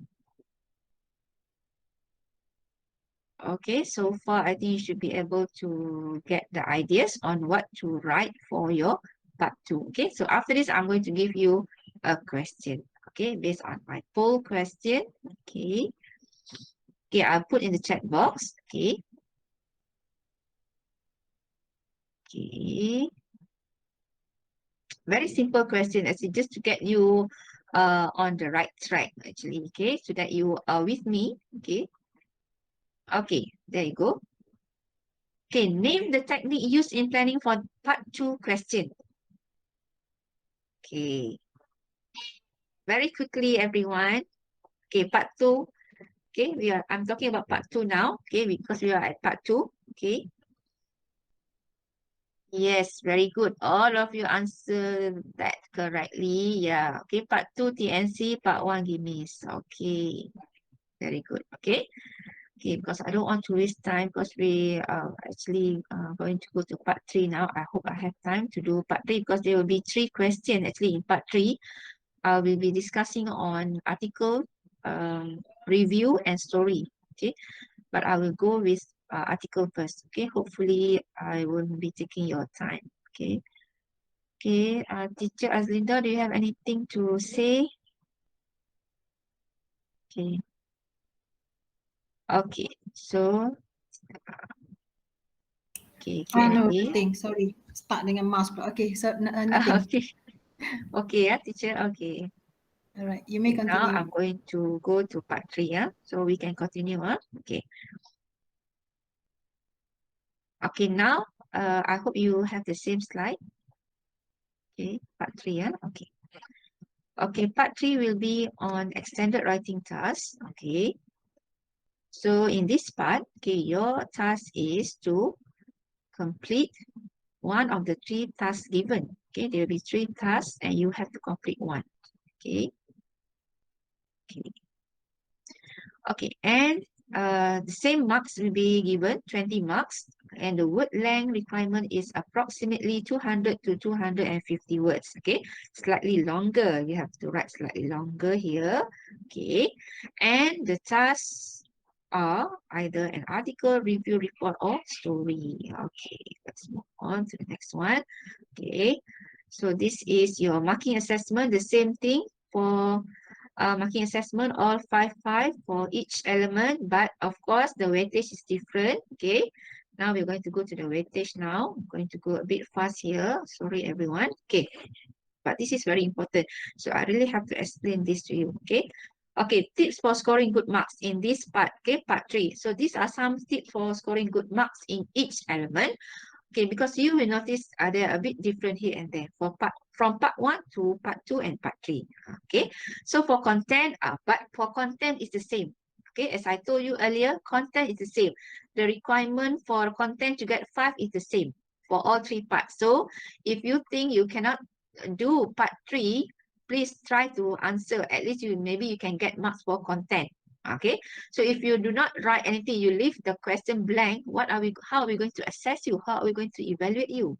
Okay, so please write whatever it is. If you do not know anything or you are not sure what you are going to write, please write. Read the question, write. Okay, I'm sure you can write. It's just that maybe you may not follow the requirement or you may not fulfill the requirement for this part. Okay, but you can still get marks for content.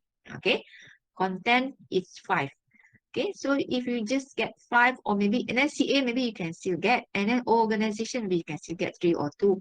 So there you can easily get marks. Okay, that's what I want to tell you. Okay, okay, for communicative achievement, okay, the same thing also here. You have to make sure you write the correct format. Okay, because here we have three types of tasks, 3 types of essay. We have 3 type of tasks. Okay, I do not want to say essay because essay you refer to part 2. So 3 type of tasks or questions. We have article, review, or story. Okay, so you must make sure you use the correct format. If you choose to answer on article, make sure you answer the correct format. Make sure you use the correct format for writing an article. If you choose to answer a review, make sure you know how to write it well, because review you have to know the facts. Okay, if you are reviewing a movie, especially, you have to know the movie very well. Okay, you have to know all the characters. You have to be based, it has to be based on facts. Okay, that is review. Okay, for story and article, yes, I think it's also good for you to choose either one, article or story. Okay, but for review, if you are very good at facts or you're movie goers, you know that movie very well, you can do that. Okay, you can choose to write on review. Okay, okay, and then for organization, okay, each paragraph focuses on a separate idea. Okay, the same thing like part 2. So we are going to have paragraphs for each idea in each paragraph. Okay, and and then for organization, okay, we also need you to write a variety of cohesive devices here. Okay, remember in part 2, a variety of cohesive devices too, but here they add something here with generally good effect. Means it must give good effect. If you are using the cohesive devices, it must give good effect to your essay or to your task, to your article or to your story. If it's not giving good effect, we do not feel I mean, when we read your essay or we read your article, there's no there. Okay, there's some not, I mean, it is just like a normal reading of an article. So if there is none, then maybe the use of cohesive devices here is not good. Okay, so again, as examples of good cohesive devices, you can have the words like therefore, moreover, other than that, in addition, furthermore, and so on. Okay, okay, that will be for organization. Okay, so paragraph and cohesive devices. Okay, for language, let's look at the language. Okay, so for language here, you should be able to use a range. Now they are talking about a range. Just now in part 2, they do not talk about a range. They only ask you to write on some less common words. Remember? Now they want to see a range of vocabulary. It means your vocabulary, the use of vocabulary must be uh, present throughout your article, must be present throughout your story. Okay, you must use good vocabulary here. Okay, including less common ones. That means we don't want to see the normal words. Okay, the normal vocabulary being used. We want to see your ability to come up with the different words to express, especially stories. Okay, to express your ideas. Okay, to tell the story. Okay, so this is what is looking at we are looking into that. Okay, for language. Okay, and then for grammar, okay, uses a range of simple. Here again, the word arrange. Okay, a range of simple and complex grammatical forms. We want to see it across, okay, throughout your article. You must have that, or the simple complex sentences in your article or your task. Okay, after this, with control, mean good control of usage of complex structures. That means you can write and you can write it throughout the essay. Good control of your complex structures here, and flexible. Mean you can, let's say you want to include maybe dialogue something. So make sure it is flexible to being used throughout your task, okay, throughout your article or your stories. Okay, and if you have errors, okay, occasional errors and slips may be present. That means yes, you can still have errors, but errors that are not so glaring. That means errors that we can still understand, not that severe. Okay, that means meaning can still be determined. Okay, so errors here means only slips. Okay, not that you do not know, it's really a slip. But if more than one, more than two, that will not be considered as slips. That means, let's say you have spelling errors more than 3 times, more than 2 times. That means we know you do not know how to spell the word. It's not a slip anymore. Okay, so that will be on the language part. Okay, now let us move on to the planning. Okay, okay. For the planning of writing an article, okay. So this is the planning. Okay, so again, now we have come up with a different technique of writing an article. Okay, remember just now TNC give me. Now I have another technique, which is this one is a little bit longer. Okay, which is TQR, TQP,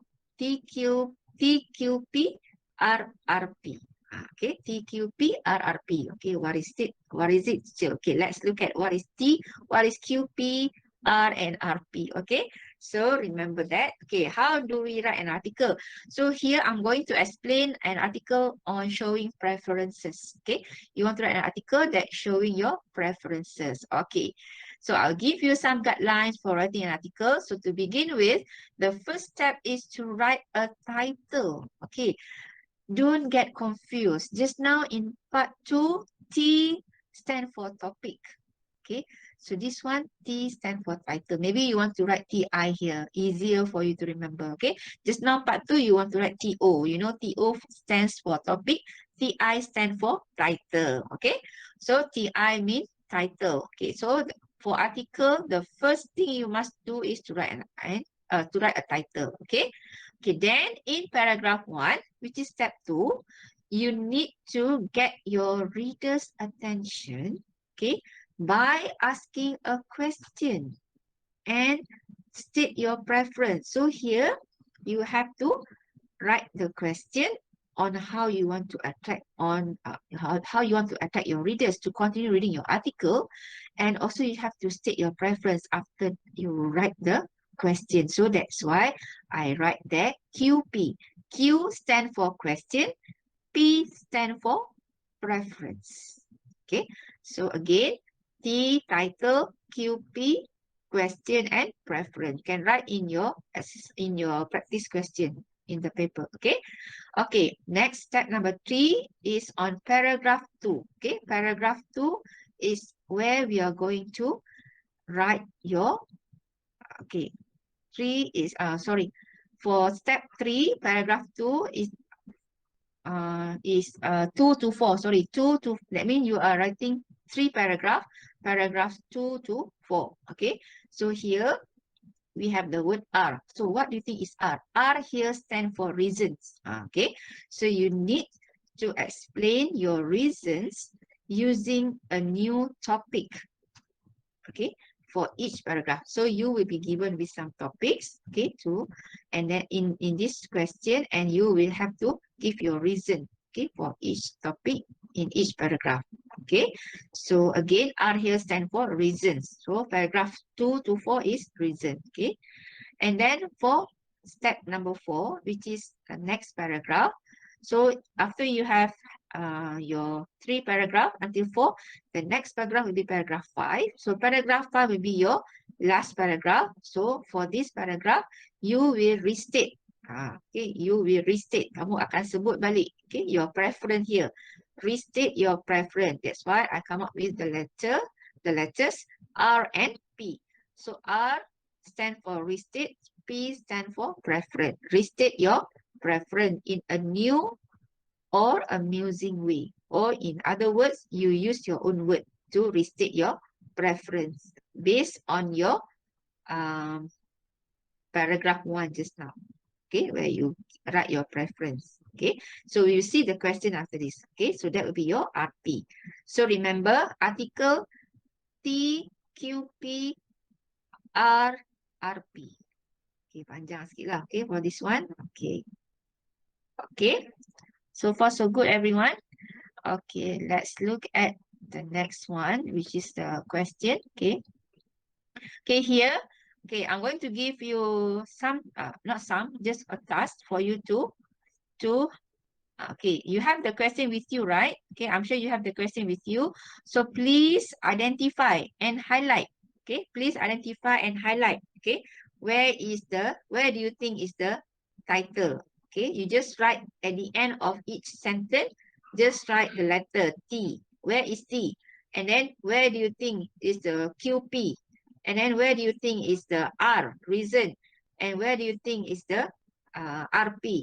Restate your preference. Okay, very quickly just identify or highlight and write in your practice question now. Okay, so that I can see whether you have you can gauge or not with the planning. Okay, and in the question. Okay, so every time you have the question, you have to do this. Okay, you have to highlight, you have to identify where is T, where is N, or where is R, where is RP.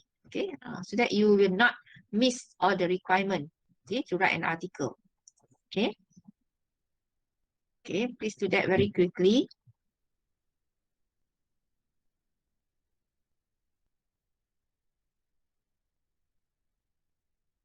Okay. Okay. Sorry, because I need to. Okay. Okay. Now let's look at. Okay. Okay. Have you all identified the letters just now, the acronym TQQP? Okay. Now I want to ask. Okay. Can you please tell me which one is the title? Just read the sentence for me. Which one is the title? Which one is the title? Favorite way to eat. Nafsi tak dengar puas sikit. My favorite way to Favorite ways to eat. Okay, very good, Nafsi. Okay, where is the QP?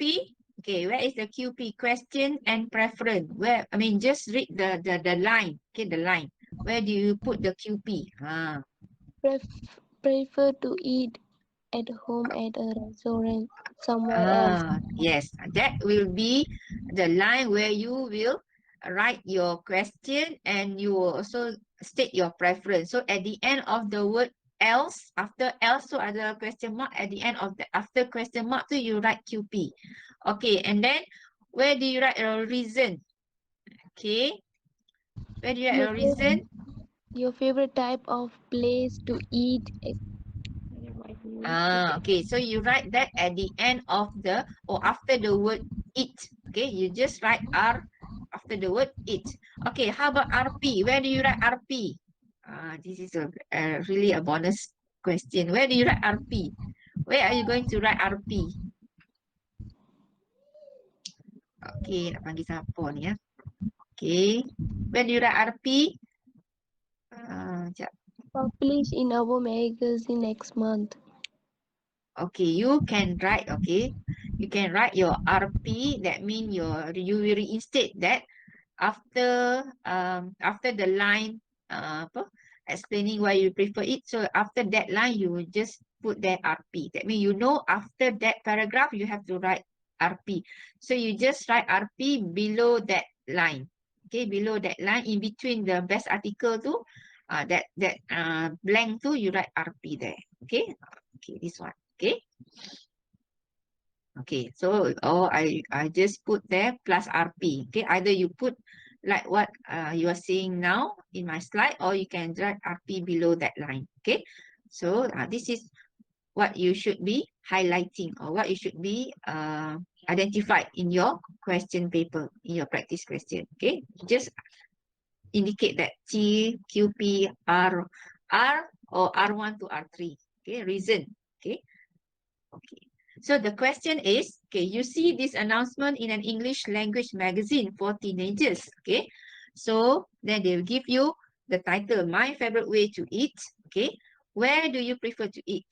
At home or at a restaurant, okay? Or somewhere else. So this will be your question, and this will be the where you state your preference, okay? And the next paragraph, write an article.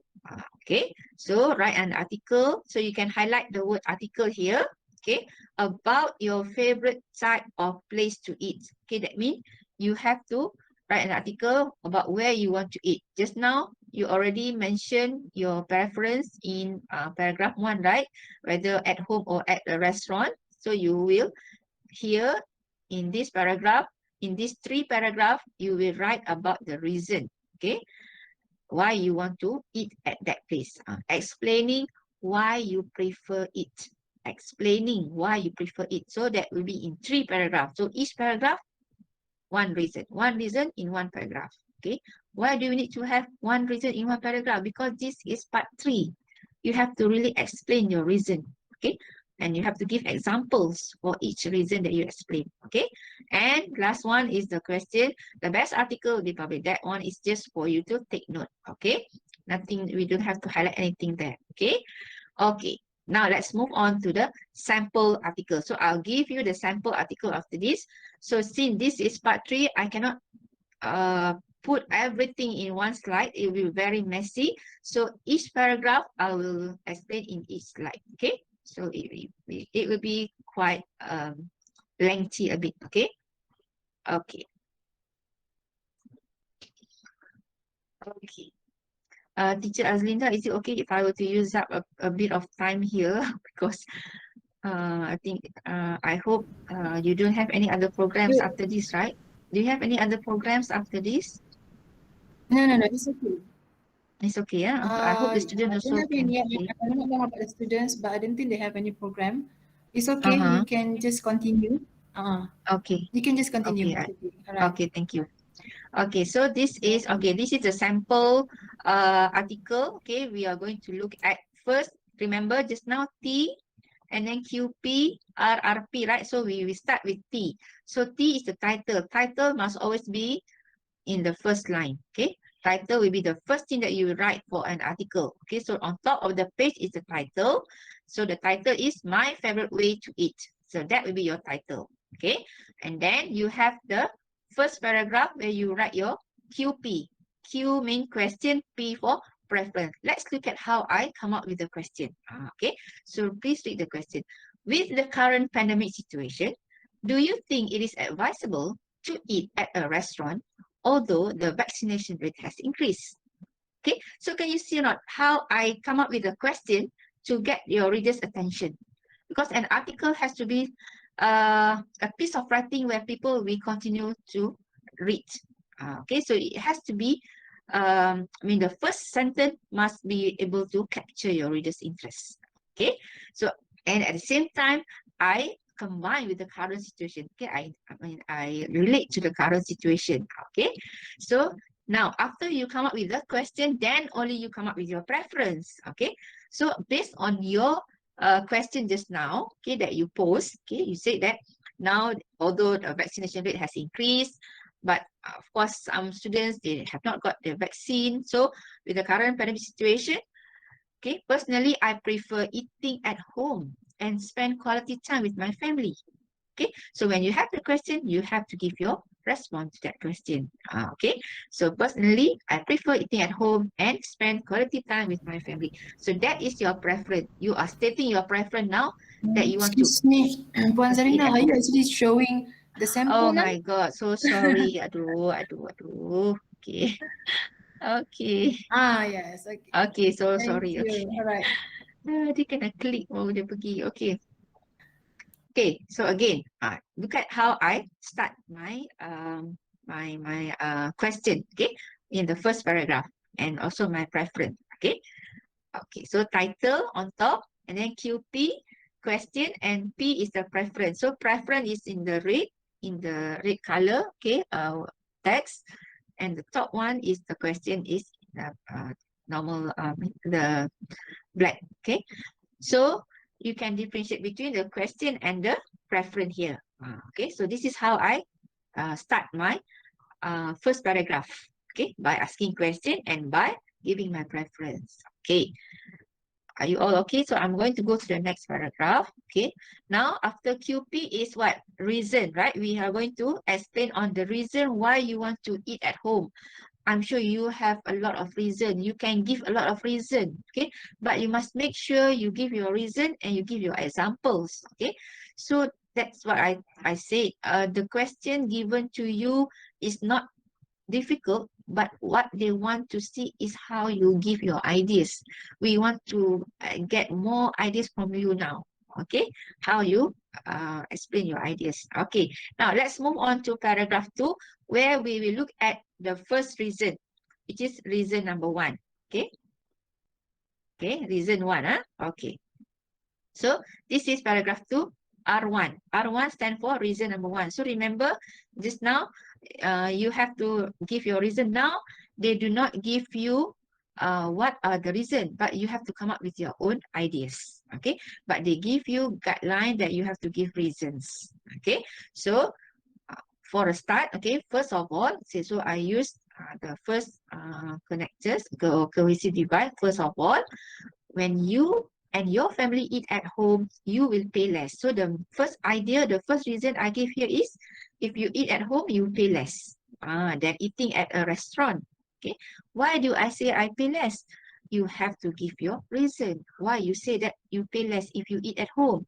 So the reason is because when you buy food from the market, okay, see, you want to cook at home, you have to go to the market, right? You have to buy food. You buy for better quality and a better price. Okay, you see or not? Here, that means you know what you are buying and you know what you are eating. And you can also buy at your own convenience. That means you can buy, you can bargain the price. You can, you can budget how much you want to spend to buy the food. Okay, so this is why you say that you pay less if you eat at home. Okay, but you also have to provide the reason if you eat at a restaurant. Okay, so that's why I come up with this sentence. If you eat at a restaurant, okay, you have to give the reason also. If you eat at a restaurant, you cannot bargain or compromise the quality of the food you eat. Okay, see, you're not here. So you give the reason why is it good to eat at home and why is it not good if you eat at a restaurant. Okay, and based on the reason, the same reason, I mean the same reason of pay less, you have to give for at home and you have to give for at a restaurant. Okay, so that's how we come up with the first reason in this paragraph. Okay, paragraph 2. Okay, okay, now let's move on to the next paragraph. Okay, okay, paragraph 3 is based on reason number 2. Okay, what do you think is the next reason? Okay, before that. Okay. Okay, pay less. Okay, now I want to ask you a question. Other than pay less, what do you think is the advantage of eating at home other than paying less? other than you spend less money if you eat at home? Anyone can give me any ideas? What do you think you can, what is the other advantage of eating at home? What are other advantage? Anyone? We can eat healthy food. Okay, you can eat healthy food. Other than that, you must have three reasons. One is you pay less. One is eat healthy food. One more. One Cleanest more. kitchen. Cleanliness. So in a way, cleanliness and healthy, maybe they can go together. Okay. Other than cleanliness, healthy food, cleanliness, maybe they can be in the same reason. Okay, in same paragraph.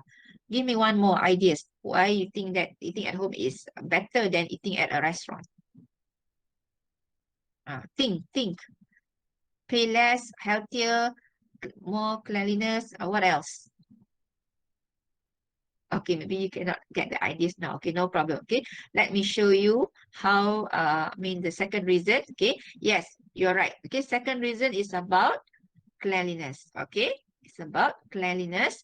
So apart from that, okay, this is how you start your sentence. Apart from that, okay, your cohesive device. When you eat at home, you know everything that has been added to your mom's cooking and know the cleanliness of your own kitchen. This is another reason why you said that if you eat at home, you can know whether it is clean or not and whether it is healthy or not for you to eat at home. Okay, but see here, if you have the word, if you eat at a restaurant, okay, see, I use the word if here, so please do that when you are like want to give your point of view. You must be able to give for both, okay, for restaurant or for at home, so that we know that you have your justification why you choose that reason. You have to be able to show your justification here. Okay, so if you eat at a restaurant, it is impossible to check on this. You cannot check on the cleanliness if you eat at a restaurant.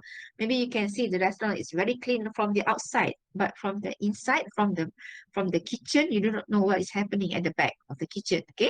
Okay, then I go on by using the word moreover for the cohesive device. Moreover, you know if the food was washed. Okay. And then if you eat at home, you will be able to know, okay, whether the food is washed or cooked well. Okay, you can know that. So these are actually the examples that I gave based on the reason of cleanliness. So I provide some example to support my reason of cleanliness. Okay, please do that in this part 3 essay. You have to explain by giving example, by giving your reason and your justification. Okay, and if you in other words, eating at home is healthier. So I go on by saying if you eat at home with the cleanliness, with the thing that you know that you have washed and cooked well, it is so much more healthier than eating at a restaurant. Okay, this is my second reason. This is second reason, okay, which is on cleanliness. Okay, now let us go on to the next paragraph on the third reason. Okay, so third reason here, okay, you can give other reason. This is what my example. Okay, this is only my example of the reason. You can have other example, up to you what are the possible reason that you can give. Okay, but the most important thing is you know how to explain your reason, how to give the example, how to justify. Okay, that is what I want you to know. Okay, the next reason I gave here is comfortable. Okay, so this is paragraph 4. I hope you are seeing the same slide. Okay, so this is paragraph 4 on reason number 3. Okay, reason 3. Okay, so here I give the reason, the third reason as comfortable. Okay, the third reason given here is comfortable. Okay, eating dinner or lunch at home is far more comfortable than dining in public crowded places. Okay, why do I say comfortable? Okay, you have to give reason. You can enjoy your favorite dishes. This is the statement to support my reason. Comfortable because you can enjoy your favorite dishes. You can be more relaxed at home than in a restaurant. Okay, and then in addition, okay, use cozy device. You can dress comfortably and casually. Okay, if you are eating at home, even in your pajamas. Okay, give other example. You can sit in your favorite chair. Go on by giving example, giving other sentences to support your reason. Okay, and then but in the end, so you can state.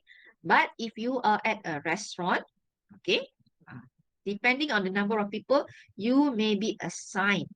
You cannot choose your place. If you eat at a restaurant, they will give you the seat based on the number of people that are going to eat at that time. Okay, so but that means you cannot get the comfort that you have if you are eating at home. This is the reason. These are all the example that I gave to support my reason, and you must also give the other point to if you are eating at a restaurant. Okay, you must give a counter argument for both at home and for both at a restaurant. Okay, that will be the third reason. Okay, here. Okay, now we are going to go to the last paragraph, which is on the reinstate your preference. How do we reinstate our preference? Okay, I mean we reinstate our preference. Okay. So this is on your conclusion. Okay, RP means reinstate your preference, or you can also put there as C. Okay, easy for you to remember. You can also say C. You can write either C or RP. Because that's why I don't write C. If I write C, you might be confused with the other parts. Okay, so that's why I write RP. RP, you have to reinstate your preference. Okay, because each task is not the same. Okay, for the concluding sentence is not the same. What you need to write for each task is not the same for the conclusion. Okay, to summarize, okay, so I use the set phrase. To summarize, I believe that dining at home is superior to eating at a restaurant or at a food stand for reason of cost. So you reinstate all the reason just now. For the cost, just now you said pay less, but I put it in different words. I just put it as in the form of cost. And then healthy, just now I put it as cleanliness, okay, and comfortable.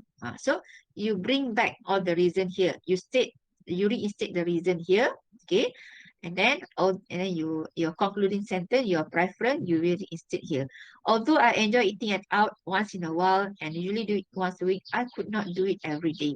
Okay, so maybe this is also the reason why you said that you prefer to eat at home, because whenever we are at home, we can eat every day, but we cannot do it if we are eating at a restaurant. Okay, so this is how I do my my last paragraph on reinstating the preference. Okay. Any question so far, everyone? Okay. Okay, any questions? Let's look at the chat box. Is there any questions? No need to spend so much money to buy food. Oh, okay, that is the reason. Okay. Have a nice conversation. Yes, you can. Yes. So as I told you, there are a lot of other reasons that you can include. Okay. What we want to see is how you elaborate your reason, how you express your ideas, your reason, give your example. Okay, that's what I want to show you actually. Okay, now in writing a story, okay, as we all know, stories contain descriptions. You have to describe, okay, what you see, what you hear, what you the taste, all the five senses. Okay, you have to describe. Okay, what you see, what you hear, what you feel, or what you touch. Okay, and then they also need to be actions and people, okay, described in your story. So that are the content of story: description, action, and people. Okay, remember that. Okay, and in a story, okay, to make the characters come to life. How do we want to make the characters come to life? We want to make sure that the characters are talking to us in the story.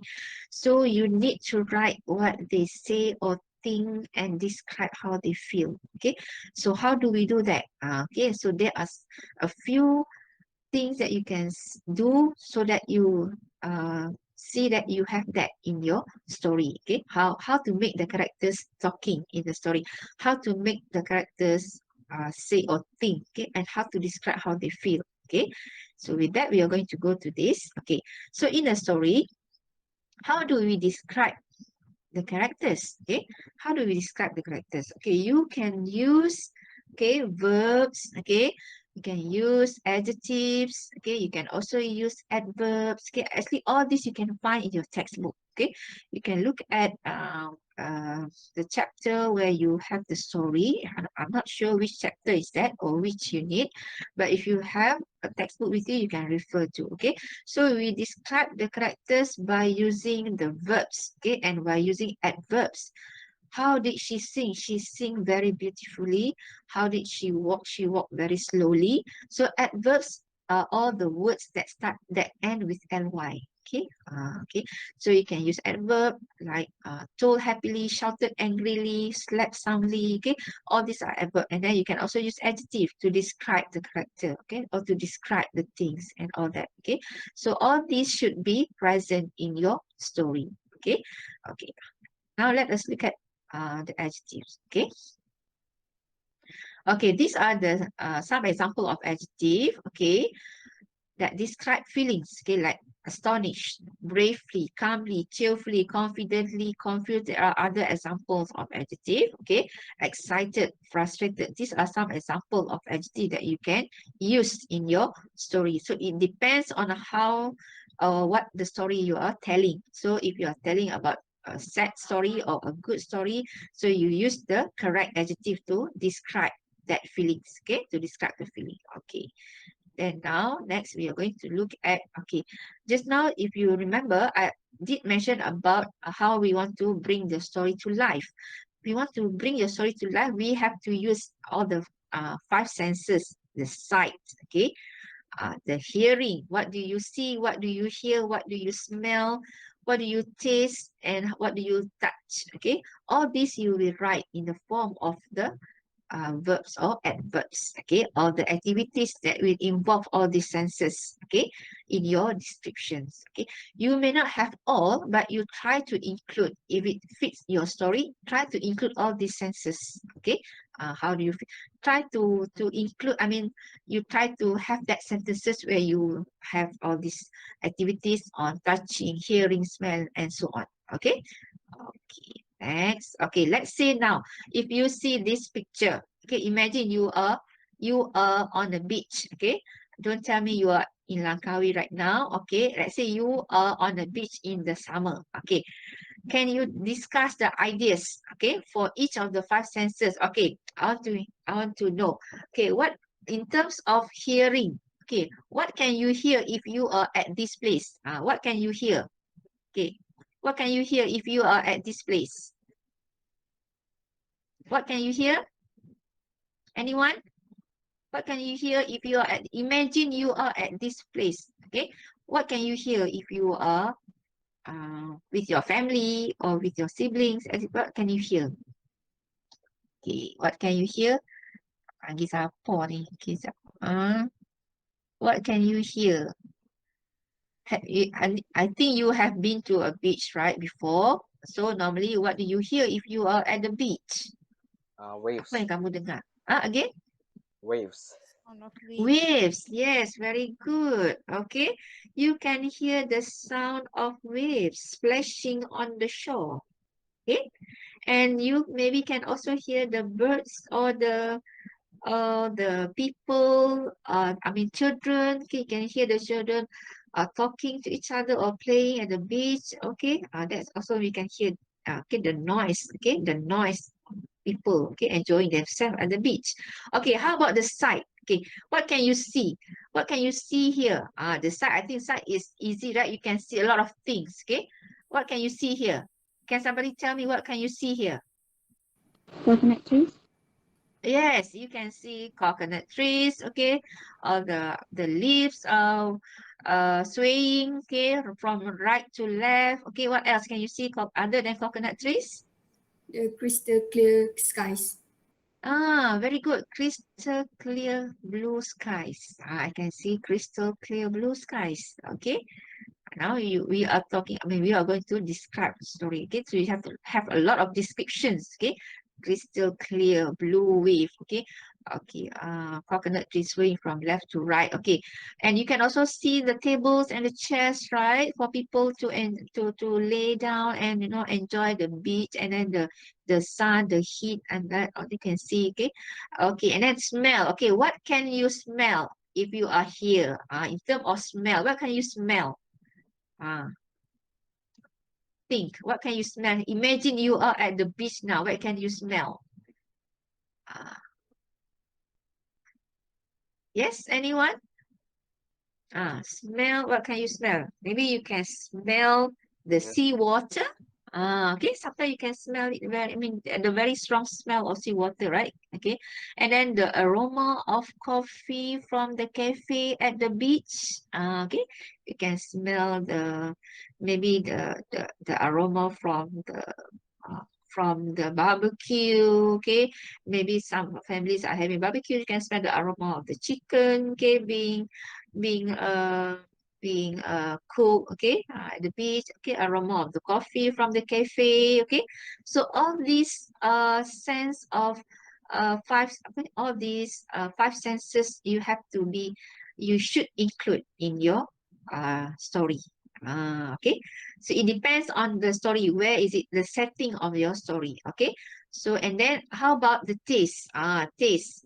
Okay, taste might be a bit difficult. Okay, it depends. Maybe the taste, you can have like the taste of a good food sold at the beach. Okay, I can taste, or I have tasted the good food sold at the beach. Okay, and one more sense is touch, in the form of touch. How do you describe? What are the things that can be, not to say touch in a way, but maybe if you are at the beach, you can touch the soft, silky sand.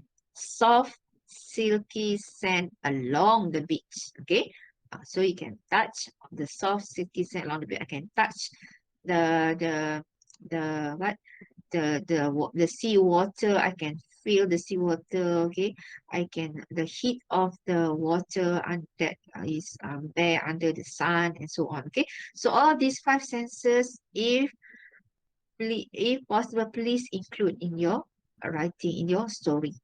Okay, so now after you have know that you have all these things should be present in your story, now we go to the planning. Okay, this is very important. Okay, okay, for a planning, for the story. Okay, for the plan of writing a story. Okay, first, okay, now we have the first, the next acronym that I have to write a story. Remember Sade? Okay, Sade is a good singer. I really like her. So Sade, okay, actually Sade is the name of a person actually. So here the acronym or the techniques for writing a story. Remember Sade or set. Okay, set or Sade. It is up to you to how you want to pronounce it. Okay, so Sade or set. Okay, first, the plan to write a story is number one. Okay, step one, paragraph one is S. What is S here? So S here is actually the setting. You must have the setting. Okay, you should be able to write the setting or set the scene, introduce.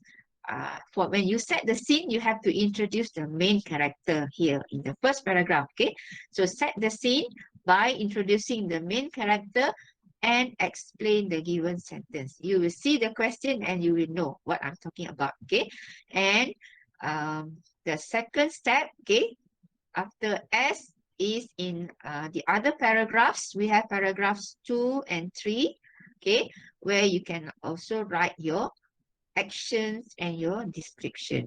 AD, that's where the letter AD comes from. Action and description. Okay. When Zarina, I think you have to check your slide again Oh my because it's not god. there. Okay. Okay. Yeah, Again. now it's Okay. there. Yeah. Okay, sorry. Okay. So again, the acronym, the technique for writing a story, remember SADE or SAD. Okay. If you say SAD, you might miss the letter E. So I put SADE. Okay, SADE means S for setting. So in paragraph one, in setting the scene, you have to give the main character, introduce the main character, introduce the setting, the place. Okay. and explain the given sentence. That means you will be given a sentence to start from. Sometimes they give you a sentence for you to start your story. Okay. And then step 2, where you have paragraphs 2 and 3, is where you will use or you will describe the actions and the description. This is where you use the adverbs, the verb just now, remember? The adjective. All this must be present in these paragraphs 2 and 3. Okay. And make sure for writing a story, you have to use the past simple. Okay. To talk about the main events, and also you have to also use the past continuous to set the scene. Later we will see the sample. Okay. Sample sentences. Okay. And then so these two paragraphs, which is A and D, are actually the main body or the main ideas of your story. Okay. So paragraphs 2 and 3 will be the main ideas of your story. Okay. And you have to expand your ideas by giving example. So how do we expand our ideas? We can give ideas or we can give examples. Okay.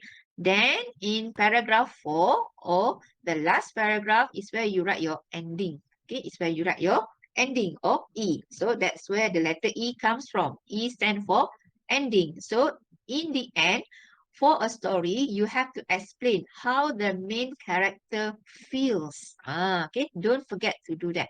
You have to explain the character's feeling in the ending or what the outcome of the story. So you have the story, you have from the exposition, you have the climax, and you have the resolution. So at the resolution level, you have to write the outcome. Okay, from the beginning, it's like a curve, right? Like a curve from like a triangle there. Okay, remember if you're writing a story, you have a triangle, exposition, climax, you go up and then you go down the resolution.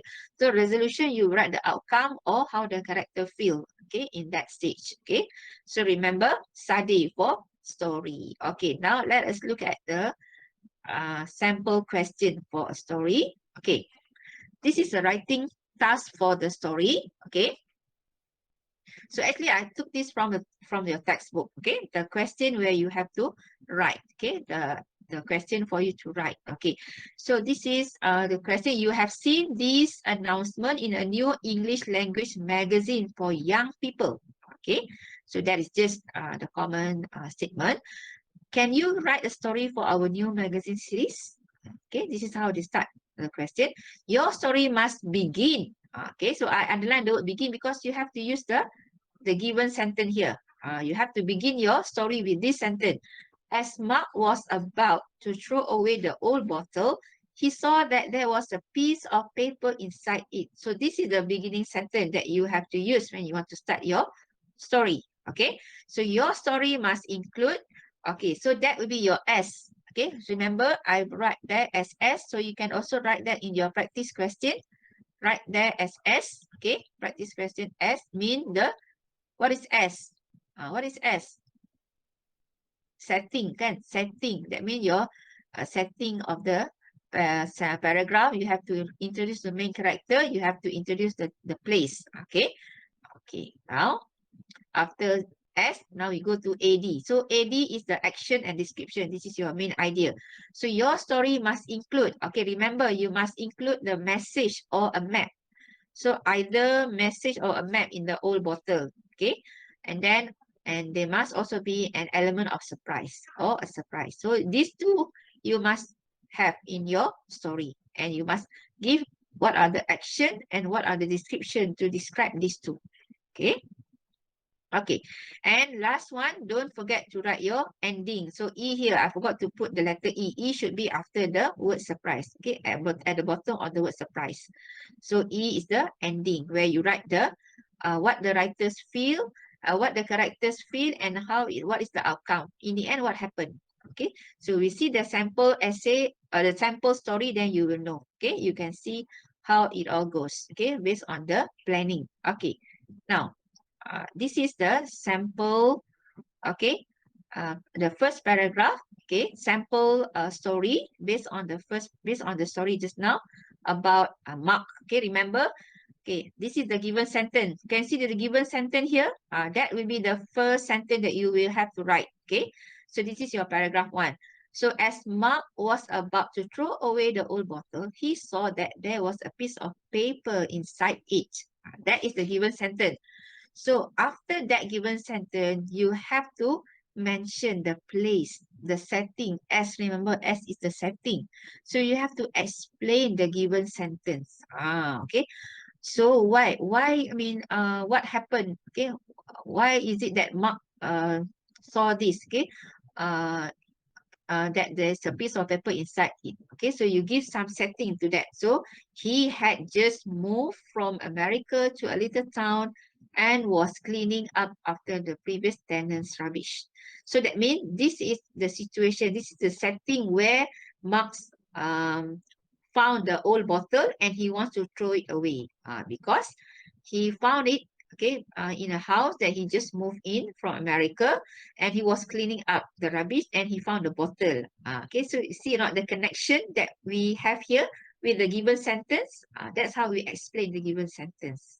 Okay, so this will be your first paragraph on the setting, which is S. Okay, now let us move on to the next two paragraphs on AD.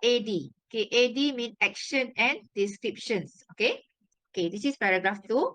So in paragraph 2, okay, first remember you have to mention either a message or a map, and then you have to have the element of surprise. Okay, remember in paragraph 1 we did not mention about whether a message or map yet, right?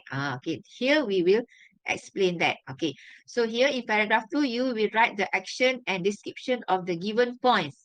So given point, a message or a map, and element of surprise. So we look at the first point first, which is a message. So here I choose a map. Okay, so I choose a map that he found in the bottle. Okay, so for this paragraph, okay, the point discussed here is a map. So can you identify some action and description in this paragraph? So what are the action here? Okay, can you identify what are the action? Apa yang dia buat? Action mean what are the activity that he did? And what are the description in this paragraph? Can anyone Pick up the identify? bottle. Yes, very good. Pick up the bottle. There is one action. Lagi? What is the other action? Unwrap the piece of paper. Yes, very good. Unwrap the piece of paper. Lagi? Ada tak lagi tak action lain? Tak ada kan? Those are the two action. Nampak tak? So you have to have the action here. So action that is relate to the bottle, and also action relates to the point here. Point here is the map, or the map. Okay, that means he found the map in the bottle, and what did he do with the map?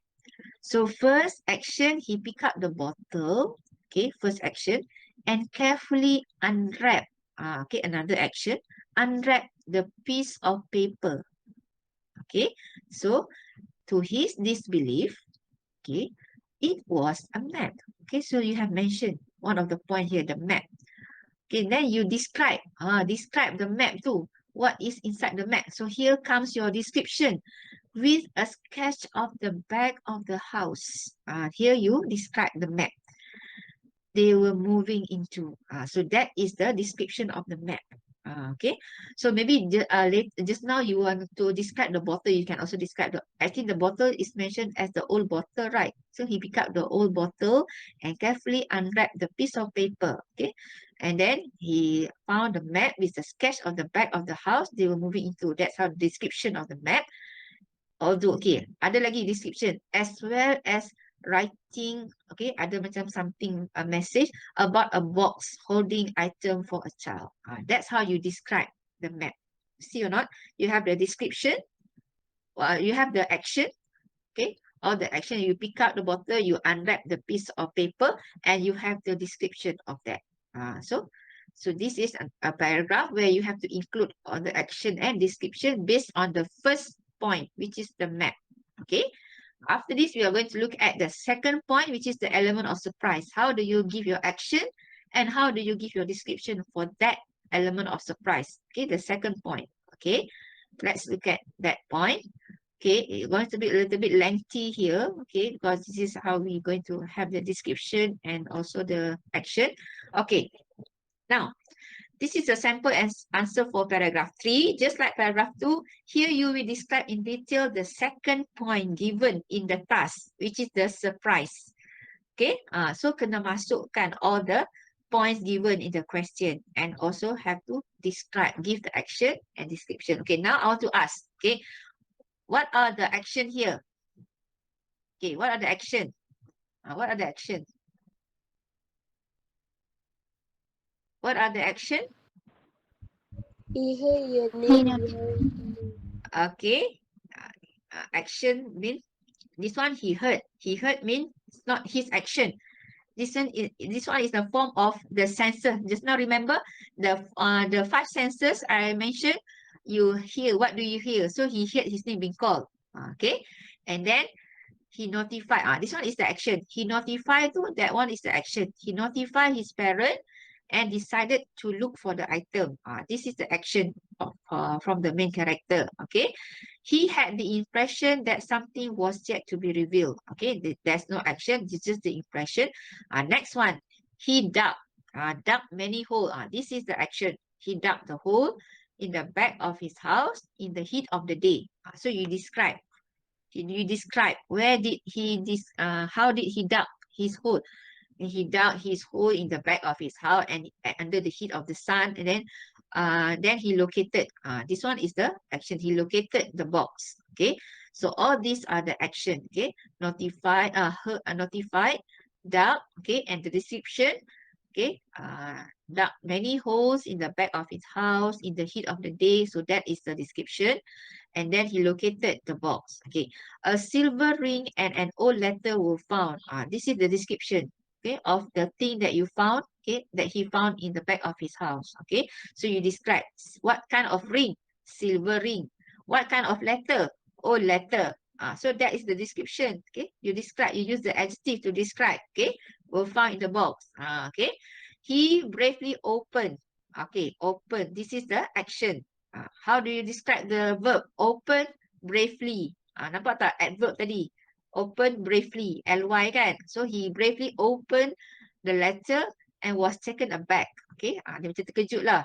Okay, so this one we use less common word. Nampak tak? Less common word used kan? Taken aback. Dia macam terkejut. Then some of you will say shock. Okay, banyak students suka cakap shock. Shock kan? So try to use a different word for that. Okay, so I use taken aback to see that it had been written 25 years ago.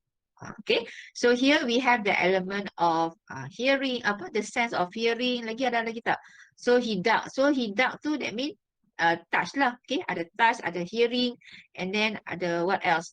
Smell tak ada kat sini. There's no element of smell. Okay, so ada touch, hearing, and then the sight.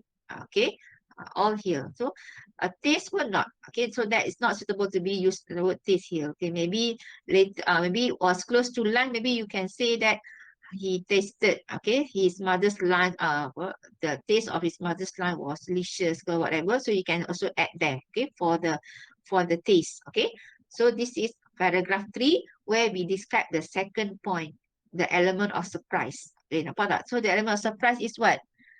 And then he located the box, a silver ring. Okay, then he found a letter. This is the element of surprise lah. Okay, he found a letter in the box and he opened the letter and it was written 25 years ago. So we do not know what is the content of the letter yet. Okay, so this is the climax actually. This is not the resolution yet. Okay, okay, so this is the paragraph where we mention all that. And if you can see, okay, all the word that I underline, they are all in past tense. Okay, nampak tak? So sorry kalau benda tu dah berlaku kan. So you have to use past tense. Okay. Okay. And then next we are going to look at the next one. Okay. So we use a past tense to describe actions. Okay, we use a past tense. Whenever there are action, use a past tense. Okay. Okay, next will be, okay, the last paragraph, which is the ending. Okay, so actually you can continue your paragraph if you have other ideas to continue, but the most important thing is you should have what the requirement of the question. Action description tu mesti ada. If you want to add other ideas, it's up to you. Okay, depending on the time that you have. Okay, sometimes you don't have enough time kan to answer this third question. Okay, because it's going to be very lengthy a bit. Okay, you have to explain and describe. Okay, this is the paragraph 4, which is the E. Ingat, writing a story, story sade. So sade, S for setting, AD action description, which is very important, and E is the ending. So ending, what you need to write?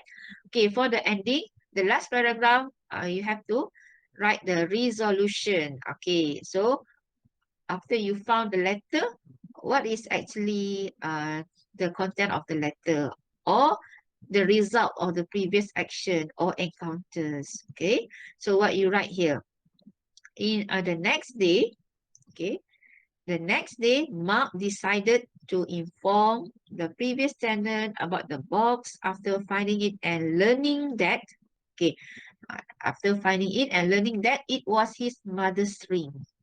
Okay, so this is the result. Result lah. Result yang dia dapat, apa yang ada dalam, mula dia jumpa map. So dia jumpa map. Map tu bawa dia pergi ke belakang rumah tu, and then he dug the hole.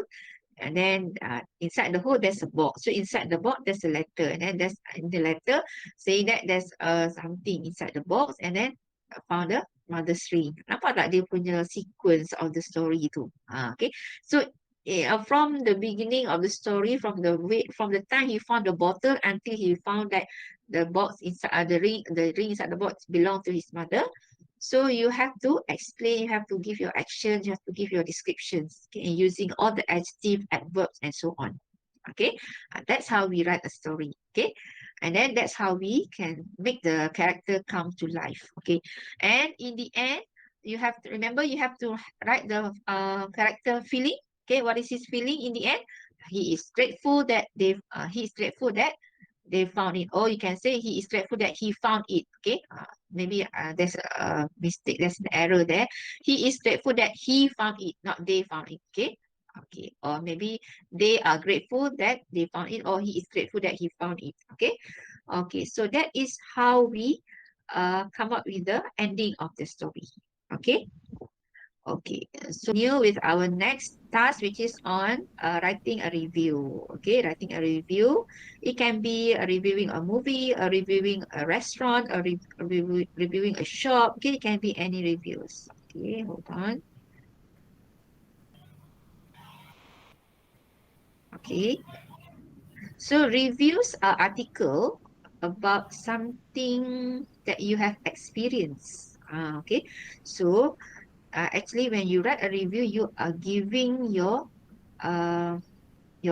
opinion about the place that you go or about the movie that you have watched. Okay, so people read your review because they want information as well as your opinion. Ingat, review is written for people to get more information and to give your opinion about the place that you have gone to or about the movie that you have watched. Okay, so that is why we want to write a review. You must understand that. Okay, when you understand why you want to write a review, then you know what are the content, what are the tips, or what are the ideas you should write in a review. Okay, so ingat, review for information that will be useful for them.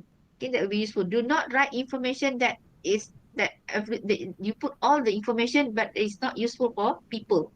Okay, let's say for example you want to write a review about a place to go. Let's say about a place that you like to go with your family. So maybe you will include information like parking. Okay, so that you know people will be looking at that when you want to go somewhere. They will make sure they have good parking spaces or not. Okay, so only that kind of information that you will include. Not all information.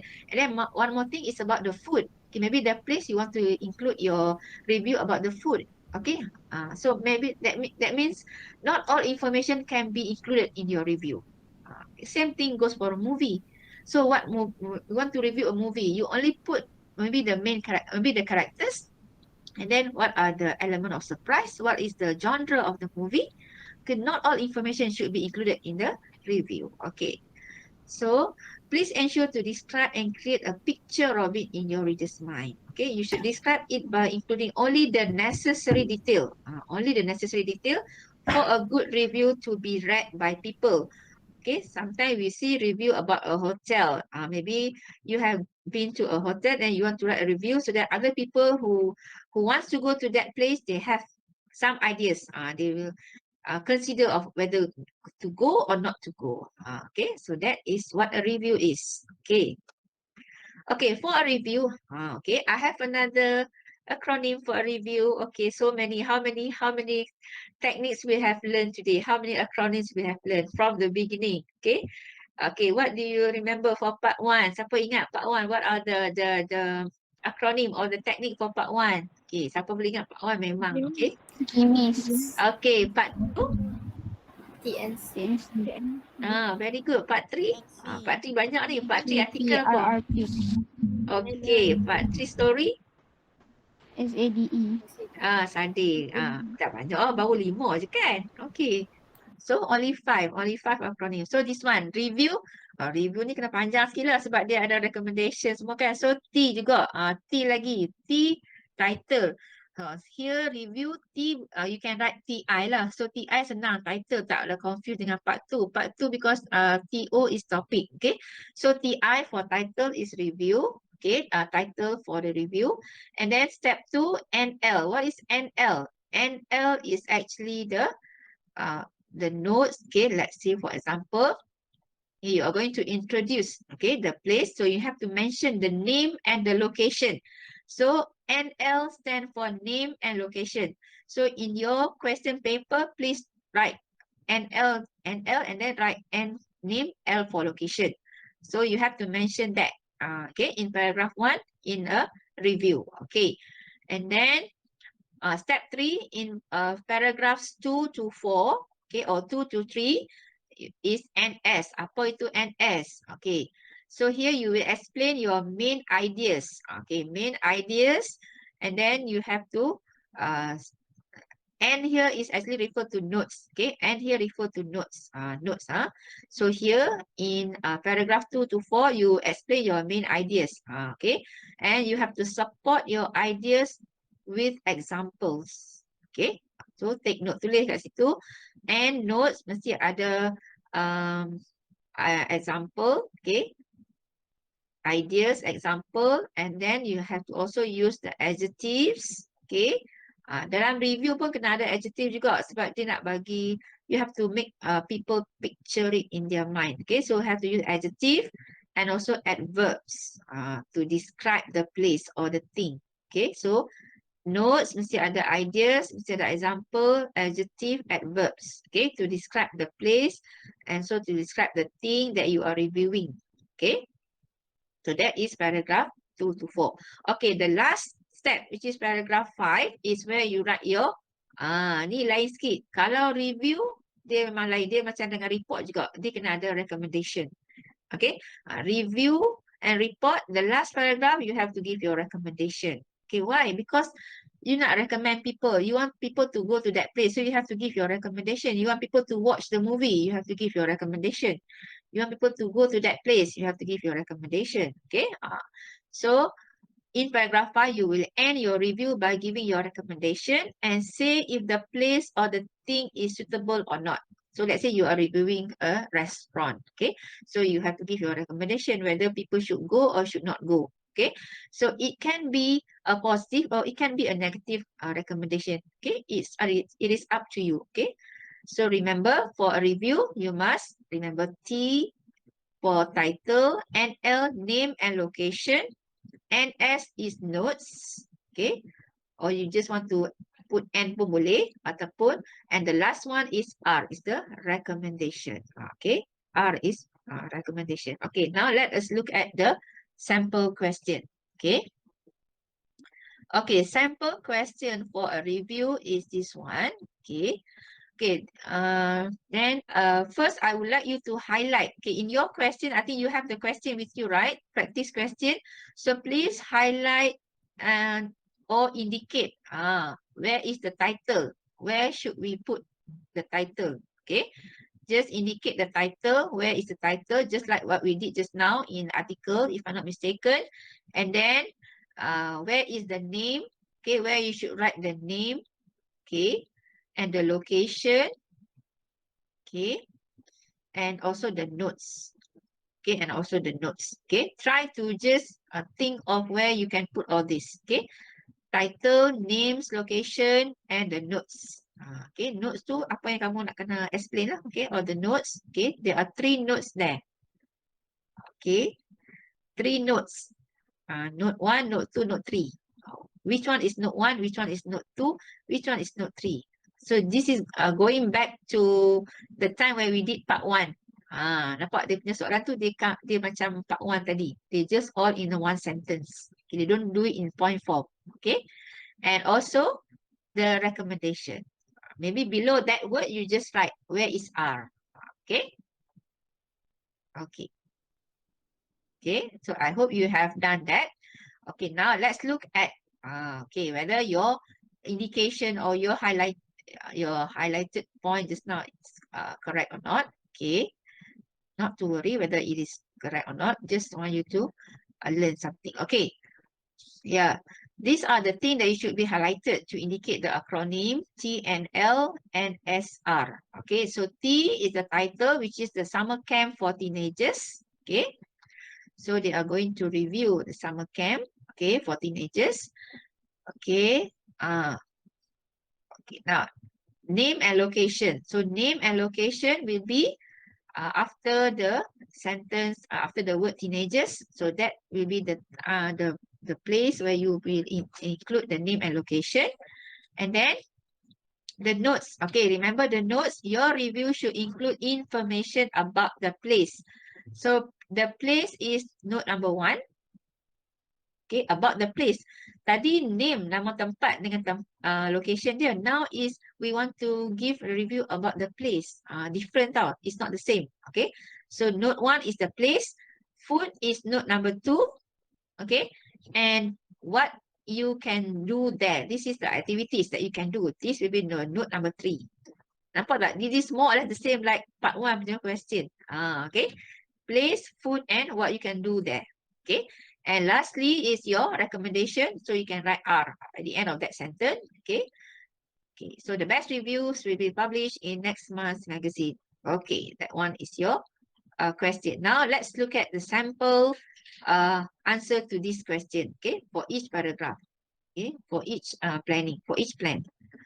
Okay. The first one. Okay. Will be paragraph 1. Okay. Okay, before we go to paragraph 1, the first thing that you need to write is the title. The first line is the title. Okay, title. Okay, you have to add the name of the place in front first. Okay, so you have to add the name of the place. Okay, let's say here, the name of the place is City Park. So you write City Park, and then you write the title, Summer Camp for Teenagers. Okay, you must have that. Okay, name of the place in front. Okay, let's say you are reviewing about a restaurant. So you write Holiday Inn. Okay, Summer Camp for Teenagers, for example. Okay, so that will be your title. Okay, after the title, in paragraph 1, okay, so this is where you are going to introduce the name and the location of the summer camp.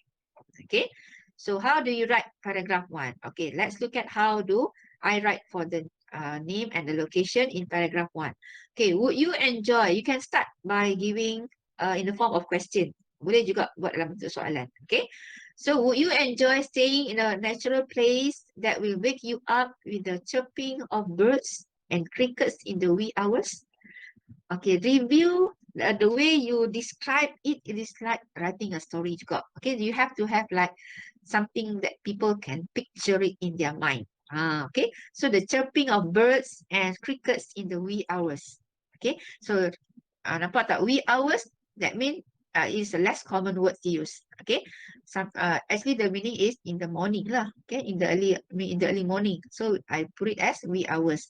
So we have used less common use vocab here. Okay, so that is how you start your reviewing. Okay, your introduction. Okay, if so, City Park in Penang is the perfect summer camp for you. So now you introduce the name of the place and the location. Where the name of the place is City Park, location in Penang. It's the perfect summer camp for you. Cukup. Okay, that will be your first paragraph, which is paragraph 1. Okay. Okay. Okay, next we move on to paragraph 2 and 3, where we are going to describe remember the three notes tadi. Note 1 is place, note 2 food, note 3 tadi what you can do there. Okay, here they give you the points to write. Okay, macam tadi for the story they don't give you the ideas. Okay, and for article also they don't give you the ideas, but for review they give you what are the things that you can write. What are the main ideas for you to explain? Okay, now let's look at paragraph 2. Okay, paragraph 2 will be the main note, maybe note 1. Okay, you will explain about note 1, which is the place. Okay, the place. Okay, okay, here, okay, in this paragraph we describe the first note, which is the place. Okay, which is N1. N1 refer to note number 1. So note 1. So each paragraph, make sure you have each paragraph describe each note. Okay, this is part 3. Okay, although it's a review, this is part 3. So you have to write in paragraphs. Okay, so in describing the place, provide information that will be useful for the readers. Okay, so when you describe the place, the information that you give, make sure it is useful for your readers. Okay, sebab review ni for people to read before they go to that place. Okay, so what are the information that they need? Okay, so that they will sooner or later they will go to that place because you have gone there, you are experienced. Okay, so here, in order for you to describe the place, you have to make sure what information to include. Okay, so here, what are the information that I include? Okay, so first we put it in the form of location. Okay, Penang City Park is located on the outskirts of Georgetown, Penang's capital. So I first give the location of the place in detail. Tadi just bagi tahu dekat Penang je kan. Now we explain detail. And then how can we get there? How can people get there? Okay, because you're talking about the location. So the huge area is not directly accessible by public transportation. Yet it is still quite easy to get to. Maksudnya it is still easy to go by public transportation, although it is not direct. That means you have to take several buses or several transportation before you can go there. So you have to mention there. You have to mention in your review. Okay. Okay. And then move on to the next one. Okay. Next point. See in the same paragraph. Okay. Actually, you can put this second paragraph can go to the top. Okay, that means all in one paragraph here. Okay, so Penang City Park is accessible via the Persian Quarry. Okay, so now you're going to give in the form of how people can go to that place. Okay, so drivers, you want to talk about the parking space now. Drivers will find parking throughout the park. Okay, and then though it may fill up quickly on popular days such as weekend, that means you inform that in weekend there might be a lot of cars, but still can be filled up, they said, because maybe they have a lot of space for parking. Okay, so we grab a hold of something that drop us right in front of the front door. So that means whatever that they give you in front of the door, that means they provide you something like what door gift. When you first step your foot there, you will be provided with the door gifts. So this is how you describe the place there in terms of parking and in terms of the location and how to get there. So in a way, 3 supporting detail for the place. Okay, parking, and then accessible, how to get there, and the location. Okay, so this is note 1. Okay, for the first note. Okay, now let us look at how we explain the main note number 2, which is the food. Okay, so we know the place is important. Now we want to explain the food. Okay, okay, what type of information that you need to include when you want to explain for a food? Okay, here. Okay, sorry. Okay, should go to the next one. Okay, this one, the food. Okay. Okay, so in paragraph 3 or note number 2, you will describe the food. Okay, how do we describe the food? So this paragraph describes the second note, which is on the food. So those needing a break from all the excitement of Penang City Park can stop by one of the many food outlets on offer. So that means they know that there are food there. So when you give this information, people know that they can find food there. That means you stated here there are many food outlet on offer. That means they provide food there. Okay, so this is also one of the information that you think is very useful to be included in your review. Okay, so normally food memang penting, food, place, parking, and then activities. So only those things that people will want to know before they go to that place. Okay, so take a moment to recharge before exploring a new treasure of the park. Okay, so if you have other things you want to include here, you can do that. Maybe you want to describe, okay, there are also Western food, and then there are also traditional food or Malay food. You can include here. Okay, so there are a variety of food to choose from. Okay, like Western food or fast food. Okay, you can explain here in detail. You can add that detail here. Okay, okay. And then the next point, which is on note number 3, which is on the activities. Okay, so the activities, okay, normally a lot, right? You can explain a lot of activities. Okay, please try to cater activities for all ages. Okay, let's say for adults, what are the activities for adult? And then for children, okay, and maybe for some elderly. So you try to balance, okay, the activities that you want to include, the information for activities that you want to include. Okay, so maybe based on the level lah. Okay, what for adult, what activities suitable for adult, for children, or for elderly. Okay, so here at the camp, most people like to set off on a large jungle hike or take off their shoes and embrace. This is how I describe. Remember just now, in the planning, you have to describe. Okay, describe the activities. Okay, how do you want people to picture? Why do we need to describe? Because we want people to picture it. Okay, so it is beneficial or useful when you have that description. Okay, especially in the form of activities. Okay, for activities you can describe. Okay, so to set off on a large jungle hike or take off their shoes and embrace a slow barefoot stroll along with the diverse texture of the reflexology path.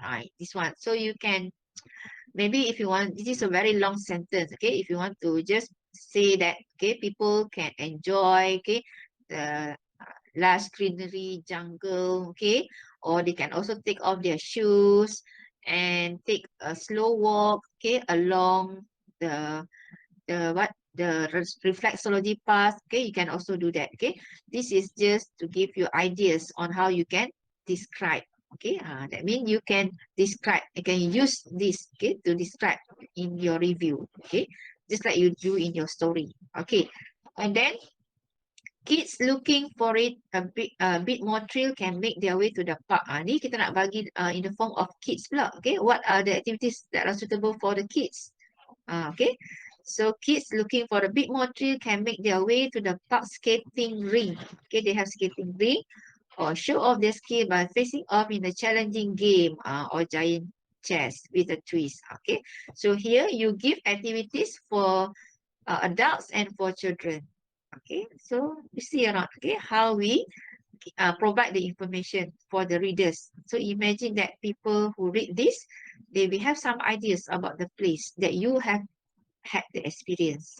Okay, okay, so those are the note 3. Okay, now we are going to go to the last paragraph, which is on the recommendation. So after you have explained, you have given all the information, now is the time for you to either recommend them to go or not to go. Okay, okay, if you recommend them to go, why? If you don't recommend them to go, why? You must give your reason. Okay, okay, so paragraph 5 R. Okay, remember T and L and SR. R is the recommendation.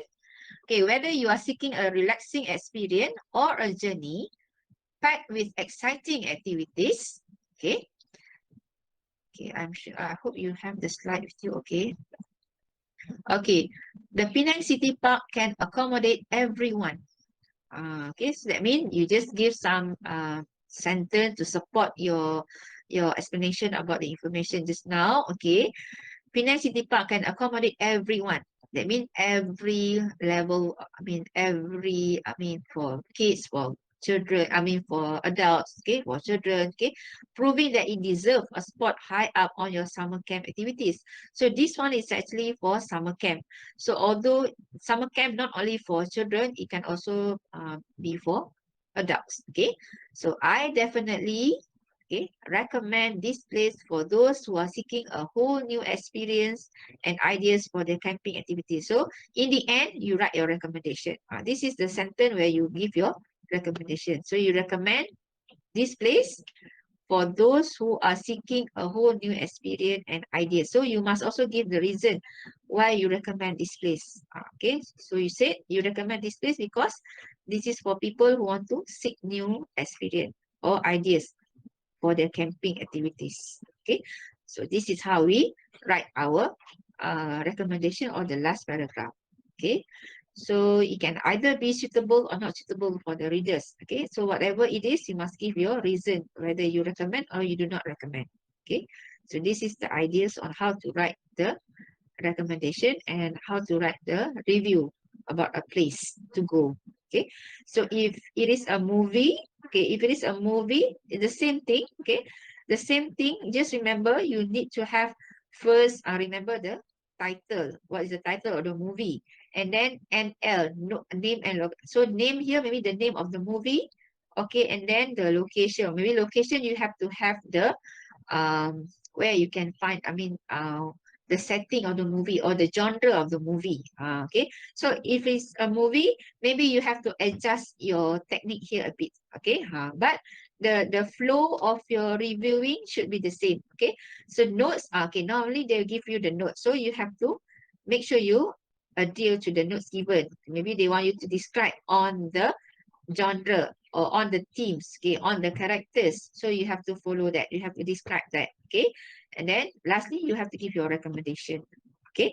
So whether it is a movie or it's a place, you can use the same technique, but you have to adjust a bit, okay, for your title and for your name and location, okay. Okay. So far, do you have any questions? So actually, I have done with my reviewing with my review question. Okay, just want to have you to ask whether you have any question, to know whether you have any question or not for the review question. Okay,